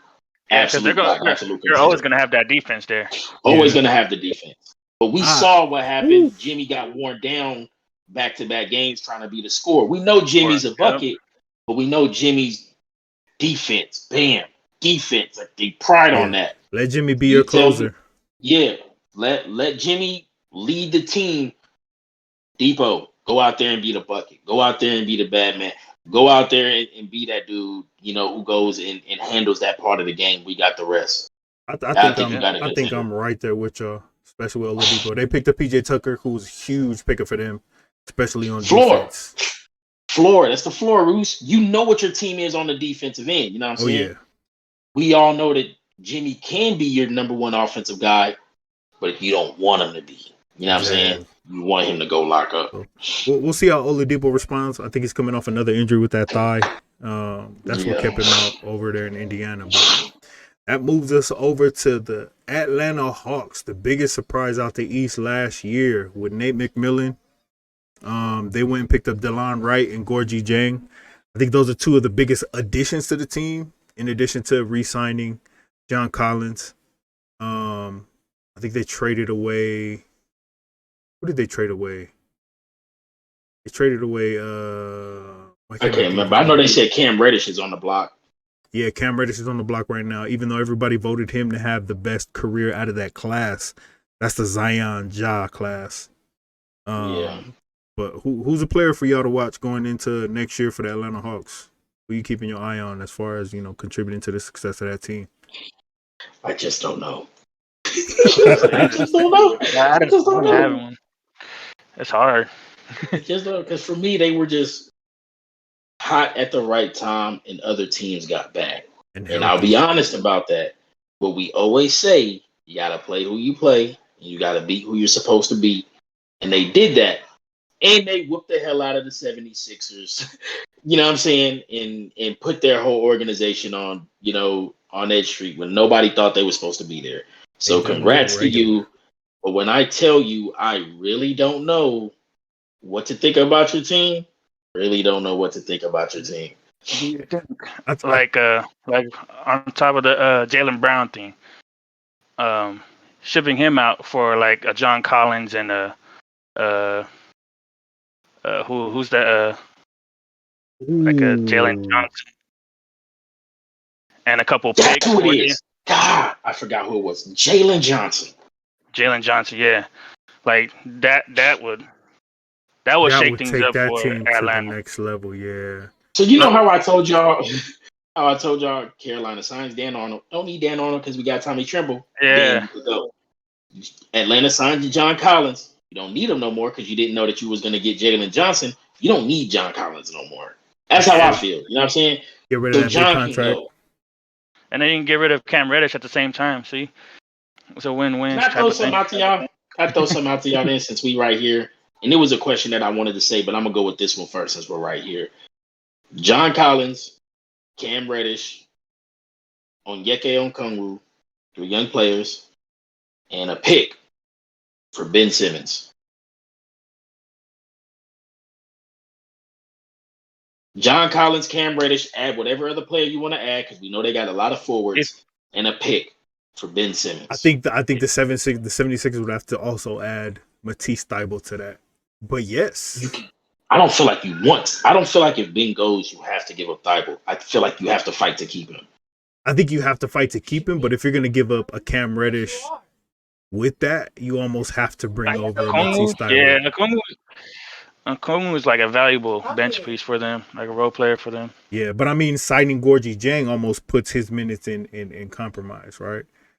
That's true. I think if you're sending out a Cam Reddish, you almost want to bring in a Matisse Thybulle because right now your starting 2 is Bogan Bogdanovic, which for me is the guy to watch going into next year because Cam Reddish getting hurt was the biggest piece for him to get all the minutes he got. Yeah. Because then he didn't have anyone to share minutes with, but. That trade, I mean, I'd almost be for that trade. You're giving Trey some help, especially on the defensive end. And then I feel like for the 76ers, you got John Collins, who is a 4, Embiid plays a 5, and Harris could play the 3 seemingly. You know what I'm saying? Tobias could play the 3 seemingly. Yeah. Cam Reddish, 2 or 3. I feel like he might Curry and Maxey at the 1 and 2. Yeah, Curry and Maxey at the 1 and 2, and then you got to pick. A little bit of capital, don't know how much it's going to be worth, but do whatever you want with that.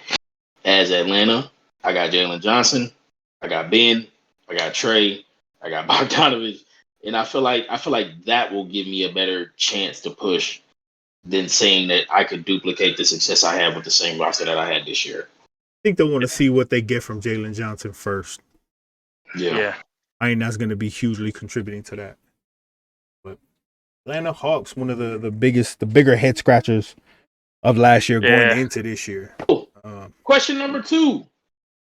Oh, remember we shared that post about the ESPN list: 17 Trey, 20 Kyrie. Yeah. Figuratively speaking, if you just literally switch them teams, player for player, who's better? What team comes out better? The Nets. Kyrie goes to the Hawks, and Trey goes to the Nets. The Nets get way better.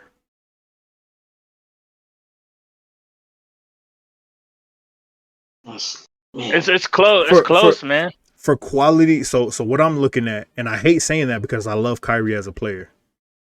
For quality of what I'm getting and dependability, we always talk about this, dependability. Numbers are what they are, right? Everyone can put up numbers. What's the quality behind those numbers, right? So if I'm taking Trey's 27 and 10, 27 and 11 to the Nets, you now facilitate that whole offense because you're not going to keep James Harden at the 1. I don't care who you are. You're bringing Trae Young in, you're moving James Harden back to the 2. And then you're taking Kyrie and putting him on the Hawks. You're basically putting Kyrie in the same situation he was in Boston. That's true. Oh, yeah. So, like, the quality of numbers that I'm going to get from Kyrie, you're going to probably put up 25, 4 and 11. But is it going to equate wins? No. That's why I'm really always having to now, over the last 2 weeks, really evaluate just how important Kyrie is as a point guard. Like, I'm really reevaluating just how important as he is because there's not many teams or trades. The only one that I think is beneficial is if he was a straight up trade with Simmons. Because then I could be like, all right, both, like, you go over there with Embiid, you're going to snap. I feel like he would snap it, but that's the only team that I'm like, don't feel like no team gets better. So we'll leave that. It's just a hypothetical. We'll leave that. We could come back to that. On the debatables. I should have really saved that for there, but we was right there, and it was right there, and I was like, man, let me just ask this. All right, cool. So that takes us to the New York Knicks. The New York Knickerbockers, number 4 last year.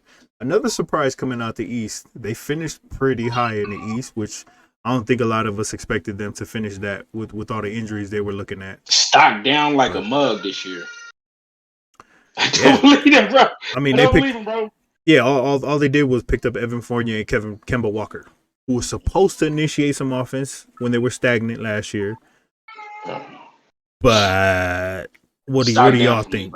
What do y'all think? Stock down. They're the one team that I can almost guarantee you who made the playoffs who won't make it again next year. They won't even make the playoffs?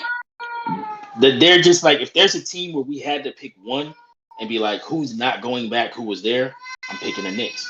And I'm picking the Knicks every time.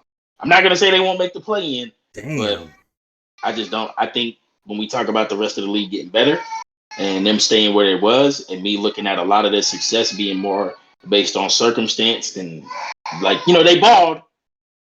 But if every team goes in, at least even a bit healthier and stuff, they just drop off. Damn, so they go from 4 to not even in the playoffs. Yeah. Sheesh. They're not bad. They're not bad to where they would drop to like 12, but they're bad to where they would go to they would drop to like the play-in. I think they do make the playoffs. I think they make it to at least a 6 seed. And I think throughout the year, Julius Randle puts himself in the MVP conversation. I hate that, but I think he puts himself in like the top 7 to 10 players in the MVP conversation. Yeah, I think I have him going to like the 6th seed as well. Damn, the New York Knicks. Ew. Yeah, I don't. They look like a very awkward team. I mean, they're getting back Mitch Robinson. So MVP conversation, Julius, you're back where you're at. A Julius at the same level with just the pieces you got and the teams that were surrounding you, I just. Oh no, they're not in the playoffs. They're not in the playoffs. That's the team I'm looking at. That's the team I'm looking at. You know what I'm saying? Because RJ Barrett was supposed to be your guy. You know what I'm saying? He's your number 3 now. He's not even in your top 100. You know what I'm saying? That's tough. Yeah. So you're done, bro. I never liked the Barrett pickup anyway, so I was like, I deserve that. I get this. I think Zion finds a way to make his way to New York in the next 2 to 3 years. I think, and I'll sit here with you and I'll say, I think that'll be good for basketball. That'll be Zion great for basketball. I think it'll be great for basketball because I think it'll be great for basketball. It wouldn't be great for us as sports fans hearing Stephen A. talk about Zion 24/7. So the reason I say that, right? I hate Stephen A. Smith. Stephen A. Smith is full of smoke. Bad man. So the reason he ends up over there is there's gonna be some sort of blockbuster trade. Julius is gonna get tired of losing. Zion's already sick of that organization. They're calling David Griffin what was that dude over there in Chicago during the Michael Jordan days? The GM over there? I can't remember his name, but I know you're talking about though. They're calling him David, that dude. But I think Zion's already sick of that organization. Julius is tired of losing. There's going to be a third or fourth party that's going to make that all work. Julius is going to go to a contender. Zion's going to come over there, and then the Pelicans are going to end up where they are. So yeah, that's true. That takes us to the Bucks. The number 3 Mike Budenholzer. Is this how Ben makes it to New Orleans? Is this how Ben makes it to New Orleans? Yo, Julius Randle goes to the 76ers. Zion Williams goes to the Knicks, and Ben Simmons goes to the Pelicans. So he'll out of here, he'll have to sit all year this year. That's possible next year. That's tough. We're gonna go to the NBA champions. Milwaukee Bucks, who were the 3rd seed last year. Mike Budenholzer saved his job. That man should have hugged that fool Giannis like Nash hugged KD. They signed Grayson Allen and Rodney Hood, who's actually my player to watch. Is Rodney Hood. We have on here key additions, but I think they got worse. Let's be honest. What offseason have they actually progressively got better outside of making a move for Holiday? That's true. That's true. But I think they got worse to a sense to where they're not even top 4 next year. Come on, dude. They lost PJ Tucker. That was a key loss for them. Just last year, before last year, everybody was, if Giannis is done, Giannis needs to get out. Giannis says, no, I'm staying. Your career is never nothing. So, like, perfect scenario happened for us this year to get a great story and to honor a guy who really worked hard. You know what I'm saying? But they really never, ever make moves. You know what I'm saying? Yeah, they're very much so the Green Bay Packers of very much so the Green Bay Packers of the NBA. They're not going to sign no skill players. They're not going to draft any skill players. They're not going to make any trades. It's going to work with what we got. Yeah, but I think Rodney Hood is going to be a key piece for them. He's going to have to come out and essentially be a 20 point, 18 to 20 point guy next year, coming off his injury. Rodney Hood? I think the Bucks stay where they are, just with Middleton and Giannis alone. I think Drew's defensively is going to help them even more next year. So I think the NBA is going to take it personal that they won the NBA championship last year. They're going to take it personal, and there's going to be a target on their back more so than there has ever been any other NBA champion. The Brooklyn Nets.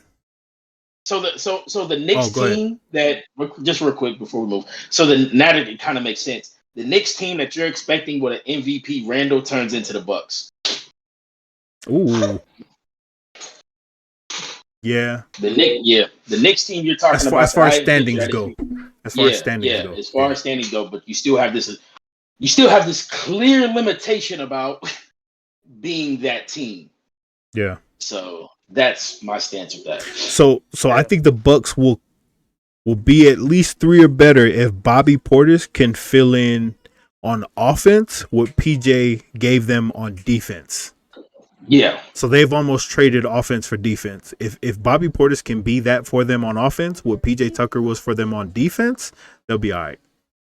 Any chance to repeat? No. No. 0. Cool. Nah. Cool. One and done. Even Deuces on that. No. Deuce said, All right. The Brooklyn Nets. They're key additions. LaMarcus Aldridge came back. Good to see him healthy again. Patty Mills, Paul Millsap, and Sekou Demboya in the trade over there with the Detroit Pistons. Is no one else talking about how old they are? Everyone's talking about how old the Lakers are. Ain't nobody going to talk about how old the Nets are? I don't like the key additions with the Paul Millsap or LaMarcus Aldridge. The rookie Oos. Who's the rookie you was high on that I think they drafted from Bones? You called him? God, I'm missing his name? Oos. Did they pick him up? Bones something from I think Wichita State or he's like 5'10" or something like that. Nah, he's like a 6'3" guard or something. I think they picked up because they had 3 early second round draft picks, I believe. I'm trying to remember. I felt like they picked up some guard, bro, that was real low. I mean, I don't think he changed nothing, but I felt like it's something Highland, is it? Nice Highland, I want to say. Let's see. The Brooklyn Nets, because they had 3 draft picks, 2 at the end of the first, and then 1 early in the second. They drafted Kessler Edwards, Cam Thomas. Well, Cam Thomas was one. Marcus super scorer. Zagorowski, Day'Ron Sharp, Raekwon Gray. I don't even remember. Maybe I got him pushed to the wrong team. Cam Thompson was one. He lucked up. Dude was a bucket at LSU, but he was real inefficient. I think he'll be able to chill there. Yeah, no, their 4 picks look like butt picks aside from Cam Thomas. Nets contenders, right? I think they might be the only unanimous contender from the East we pick. I think the 76ers are still that too. I got to get the trade out. Get the trade out. So if I take Ben away from that team right now, I think they're still contenders. I think if you take Ben away from them right now, the Bucks are better. Take Ben away from them now, they go to the 6th seed. 6th seed? Oh no! I just have confidence in Tyrese Maxey, Shake Milton. We still haven't seen Tobias Harris be as good as he can be because of Ben Simmons. So I think without Ben, you're still a top 3, top 4 team. But I think it depends on what comes from Ben. But I think just taking Ben straight off right now, let's just say he sits for a good amount. Yeah. I don't see you pushing much. Very, very questionable signings by the Nets and picking up Paul Millsap, LaMarcus Aldridge, and then trading for Sekou Demboya. They already have Blake Griffin, so they have a logjam at power forward center. Hey, the Nets are your NBA representation of the Los Angeles Rams. They are a top heavy injury. Okay. Representation. They are a top heavy injury away at the wrong time, missing out on your ring. Yep. Because I think we all can comfortably sit here and say if they had either Kyrie or Harden at 100% in that Bucks series, they would have finished it. Yeah. But because 2 people go down at the wrong time and you're so top heavy, that's what happens. And so, that's what they are for me. I think a guy like Nicholas Claxton gets lost. Yeah. I think he gets lost over there on that. He's gonna eventually get traded, but I'm this is a cop-out answer, but the player to watch over there is Kevin Durant, man. We forget last year was his first season off of his Achilles. His first full season. This man balled out. He didn't really have too many what do they call them? Those rest days. Yeah. He didn't have too many off days. But when he did, he made good use of them. But we're about to see 100% Kevin Durant. I'm sorry, y'all, but this dude really wants to be in the show. He's cool. What's up, Ezra? What's up, Ezra? Really wants to be in the show, so I'm trying. So let me Nets 100% healthy, 90% healthy, 80% healthy, clear favorites out the East. Yeah, right. Clear favorites out the East without the Ben trade happening yet. Yeah, without the Ben trade. Even last year, we go back to last year, 80% healthy. You finish out that series. You know what I'm saying? Kevin Durant, take your roses. TTE talks. Give Kevin Durant his roses. You've been amazing. We appreciate you, my guy. Yeah, we appreciate you, my guy. We love you, my guy. Do your thing. We're not gonna take your greatness for granted. Do your thing, man. Continue to do your thing. I definitely don't. A transcendent talent that majority of people are missing out on because they can't do what this man does. So they want to criticize him. Yeah. Literally a size smaller of shoe away from the finals. I told y'all, ever since he hit that final ceiling shot in Cleveland in the Warriors Cavs series, he's been the number one player because the league has moved as he's moved. Other teams have won because he's been hurt or he hasn't had help and stuff like that. You know what I'm saying? So the league really has moved as he's moved. So Kevin, you get your roses. James, I don't hate you, bro. James Harden, I don't we don't hate you, bro. We just great, man. We just want to see them get that ring. Like James ain't gonna get it. The reason they don't get it is gonna be because of James Harden. God, I really feel like that is too. And any team James Harden is on, I'm willing to go out there and say that Kevin Durant is the most prolific scorer we have ever seen in the NBA from all facets of the floor. Right? He can score anywhere, any way, whenever he wants. Very, very, very, very close in the top 5 is James Harden. Yeah. But that'll also be the reason they're not going to win a championship is because of James Harden. Yeah. Yeah. But I agree. What you got, Pale, before we move on to the 76ers? Oh, no, you guys said everything about that. KD, cool. Man. Cool, that takes us to the 76ers, man. Key additions for them, Andre Drummond. Is that a key addition, though? Zero sense. 0 cents that they signed that man. Is that really a key addition? They basically traded him for Dwight Howard. What if I told y'all their key addition would be a key subtraction and it's not Ben Simmons? What if I told y'all the best thing Philly could do fire Doc Rivers. Doc Rivers out of the building. Yeah, fire Doc Rivers. Maybe that's the best thing for Philly. He needs a Mark Jackson job. Somebody so the Ben thing is clearly severed at this point. There's no coming back from that. Yeah, but Doc, you've been in too many situations like this, my guy. You know what I'm saying? Like we can't keep coming to this same conclusion, same situation, same thing where you're falling in the same area. Again, that's severed, but the best thing for Philly to do would be to go find a different coach to me. Get up off of him. You have a window as long as Embiid is there. You have a window. You're going to miss it. You're going to miss it. You know what I'm saying? Because Doc clearly has a limitation. Yeah.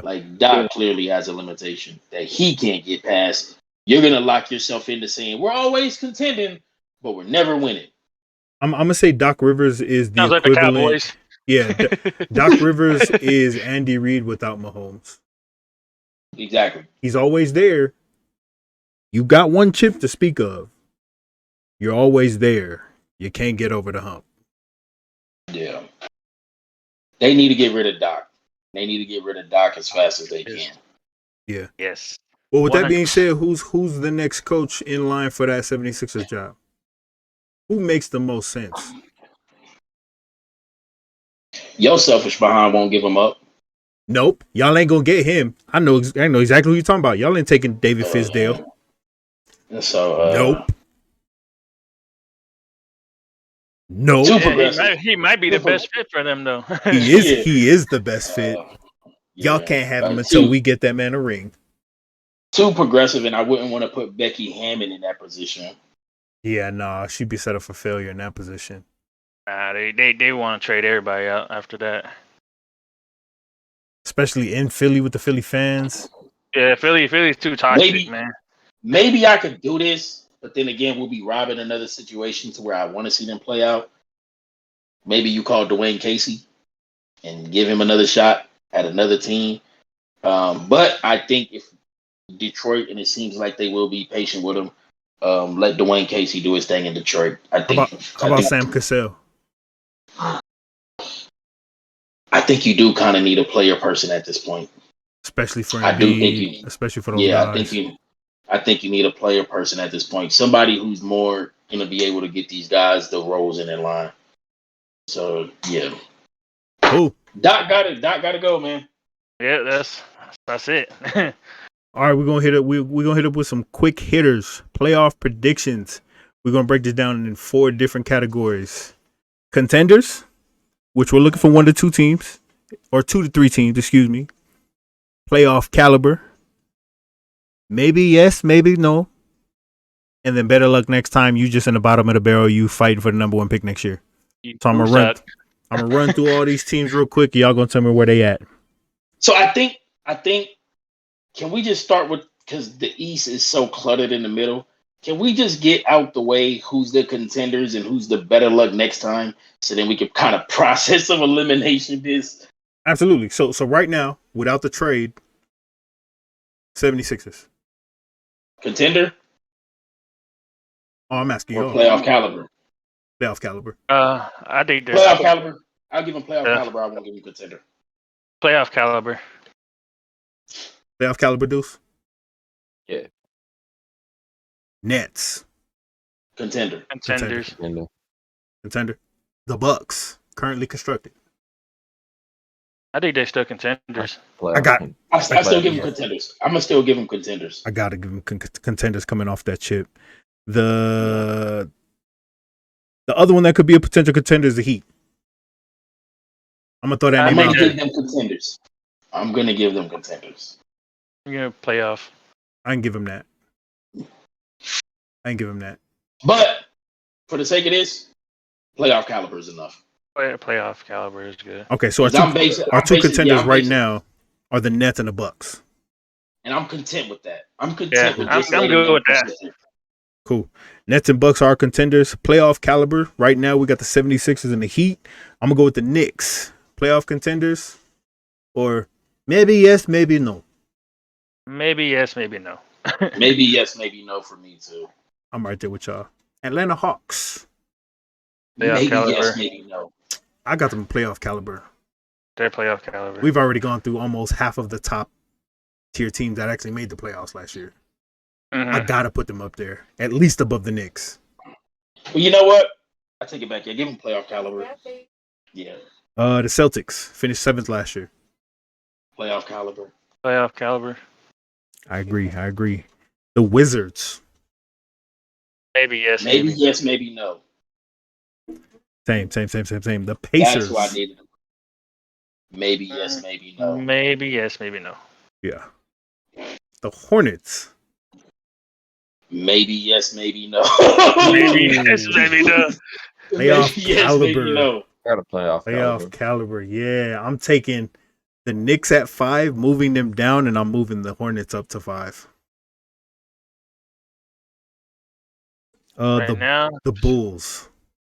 Playoff caliber. I trust the Bulls way more than I trust the Knicks, even though I made my statement on them. I gotta say maybe yes, maybe no. That's too much occupying inside the 3-point line over there. Yeah. I feel like it's too many people. They have so many pieces that it's gonna be hard for them to get the chemistry and flow right. put it all together. The Raptors. Maybe yes, maybe no. Same. These are bottom three teams: the Cavs, the Magic, and the Pistons. Better luck next time. Better luck next time. Bottom the barrel. You're staying there. You ain't moving nowhere. Yeah, better luck next time. Catch you later, pimp. The Pistons will improve 1 win and go up to 14, and then the Cavs will only win 5 games next year with their 5 centers. Man. Tough. Yeah, right, better luck next time. That's the take of the Eastern Conference, the NBA. Next week we'll cover the Western Conference. That's pretty much all we got for sports related content. Cover the NFL Week 4, Week 3 recap. Got the NBA Eastern Conference broken down. We're gonna end it off with Vita's segment, man. What's up? Today's final segment is titled "For Your Damn Self." And as many as we go through life, we had our conversations and we've been setting something up, encouraging and challenging each other to do things to fulfill what everybody feels is their role or their desires in life. And being men and being a man, you always find yourself in some type of role of authority, some type of role of leadership. And the more responsibilities you get, the more you start to do things because you are very conscious of the consequences those around you would face for a mistake you made. As a man, it feels like your mistakes hit way harder and your successes just aren't ever as impactful as you want them to be. In that, people can get lost. You know what I'm saying? We can lose ourselves, not be able to seek our own desires and passions and things that just make us enjoy our time. For me personally, TTE Talks is one of the things it's right up my alley of something to do that I love. Because always wanted to talk sports. I've always naturally just looked this stuff up out of curiosity, desire to know the game and stuff like that. So we want to encourage everybody to not we're living life and to enjoy living it and to remember you are a father, you are a brother, you are a husband, you are a nephew, but you are still, in this sense, Deus, Pale, Soy, Tavita. You want to make sure you are still doing things for yourself too. And the only way you could give your best to those who are with you is to actually be at your own best. You know what I'm saying? So I wanted to ask and to challenge each man in here as we get ready to finish out 2021 over the next couple months. We've talked about setting up goals to finish out the 4th quarter of the year. What are you going to commit to doing something for your damn self?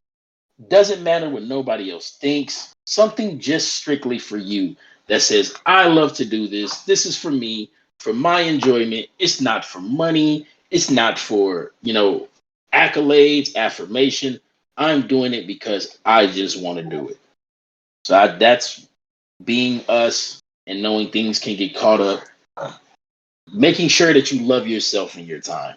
What are you going to be doing for yourself in this season and last couple months to end the year? Ooh. I'll kick it off. I got 2.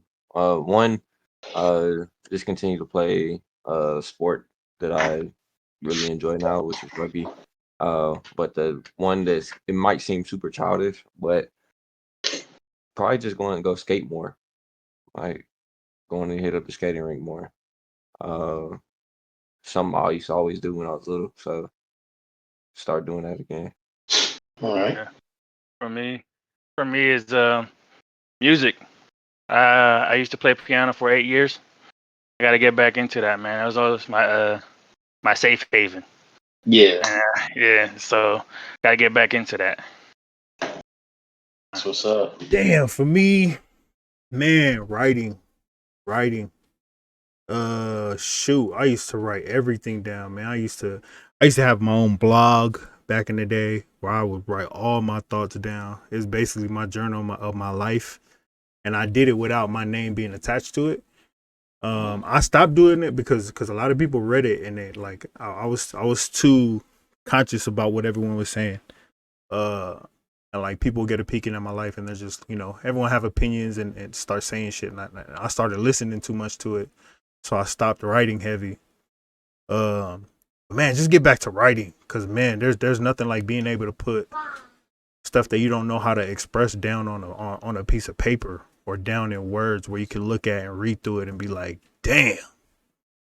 So Yeah. I think something for me is just getting back to writing, man, getting back to putting my life down on a piece of paper. And then the second thing is betting on myself. I spend a whole lot of time. Somebody called me out on this the other day. They was like, yo, you give a whole lot of ideas to other people. Why don't you ever take action on your own ideas? I'm just like, shit. That's tough. Like, I've given a whole lot of people, other people in my life, ideas and steps on how to execute stuff. I ain't never done that for myself. So that's me. For myself, personally, it matches with Soy. Writing and reading, and something that just hit me because again, it's very easily to be conscious of what other people think, and that begins to take away a lot of the natural joys that you just have for something. It takes away a lot of the just you. One thing that like after we shared this, I'm sitting at my job, and, I'm at work, headphones in, so I'm always in my own mind if I'm not listening to something. And lately, I've been taking intentional time to not having my headphones and to process my own thoughts. There was a time where like you're working so much and you're working, you're like, I gotta do this for my family. I gotta do this for this. I gotta do this for that. And then like, a lot of men don't enjoy solitude because we don't want to deal with the demons in our head. We don't want to deal with the evil thoughts and all the things that come with it. And then I've just started to remember like, if I can't enjoy my own company, if I can't talk to myself nice, if I can't uplift myself, why would I expect anybody else to do it? You know what I'm saying? Why would I expect anybody else to be a crutch to my own care, my own value, and to have them to do it? Because I'm gonna be constantly asking for affirmation. I'm gonna be constantly asking for somebody to pat me on the back, and that's not what I need. And like when I lay at my funeral, I'm going to be dead. Like I'm going to be 100% dead, and whether somebody decides to comment on a post and say something bad about me, or even in the funeral, I won't be aware of it. So why should I care about doing things that I'm naturally passionate about now? It's not gonna matter. Like when I told you guys in the text, and can you share it now? Fulfillment is the biggest word to me now, and it looks different for everybody because you want to be the very thing that when you're like you're done and your time is up in this life, you can be like, yeah, I'm good. I live life. I'm good. You know what I'm saying? I'm good to go. I'm like, I got friends who lost their kids 2 months in, 2 years old before. So yeah, I want to be selfish and be like, I want to see my kids grow up and what I'm saying, be a grandparent. Like I'm not guaranteed that time. So I want to make sure that the 24 hours that I got today, when I'm done with today and I go to sleep, I know I'm good. Just do the same thing tomorrow. I'm good. So I'll definitely myself be doing a lot of more writing and openly sharing processes that's going through my mind. Because vulnerability for me is a good thing. Even in bad people's comments, whatever, it's always, I feel like, a nugget you could take from them to help understand where somebody else is at, to meet them, and to help bring them along with you. So that's for me. That is the minor podium of life, y'all. The step stool on the street corner. That's dope. Yeah. Yeah, man. Thank you. Yeah. Shoot, thank you for that. So, being here at 16, and I know we said in 2 weeks, we'll see what that looks like. But even here now, roses to all of you men, to the men who haven't been able to be on. Life happens. Let's not let it control us, man. We got this day. When we lay down tonight, man, be at rest. And if you're not at rest when you lay down, do whatever's bothering you. So that when you do go to sleep, you can be cool. You can rest. You can have peace, y'all, because we are not guaranteed another day. We've seen so many things. We're about to be 2 years. Kobe's been gone. You know what I'm saying? But it seems just like yesterday. Life moves too fast, y'all. Life moves too fast, man. So take everything you can from today. And then, so when we wake up tomorrow, we can do the same thing. Sure. Probably gonna hook us up with the next intro music once you get back into his music. sir. So, Yeah. all right, y'all. That's episode 16 of TTE Talks, man. Peace and love to y'all. We'll see y'all next week, All right. episode 17. See y'all later. All right, y'all. Bye. Bye. All right.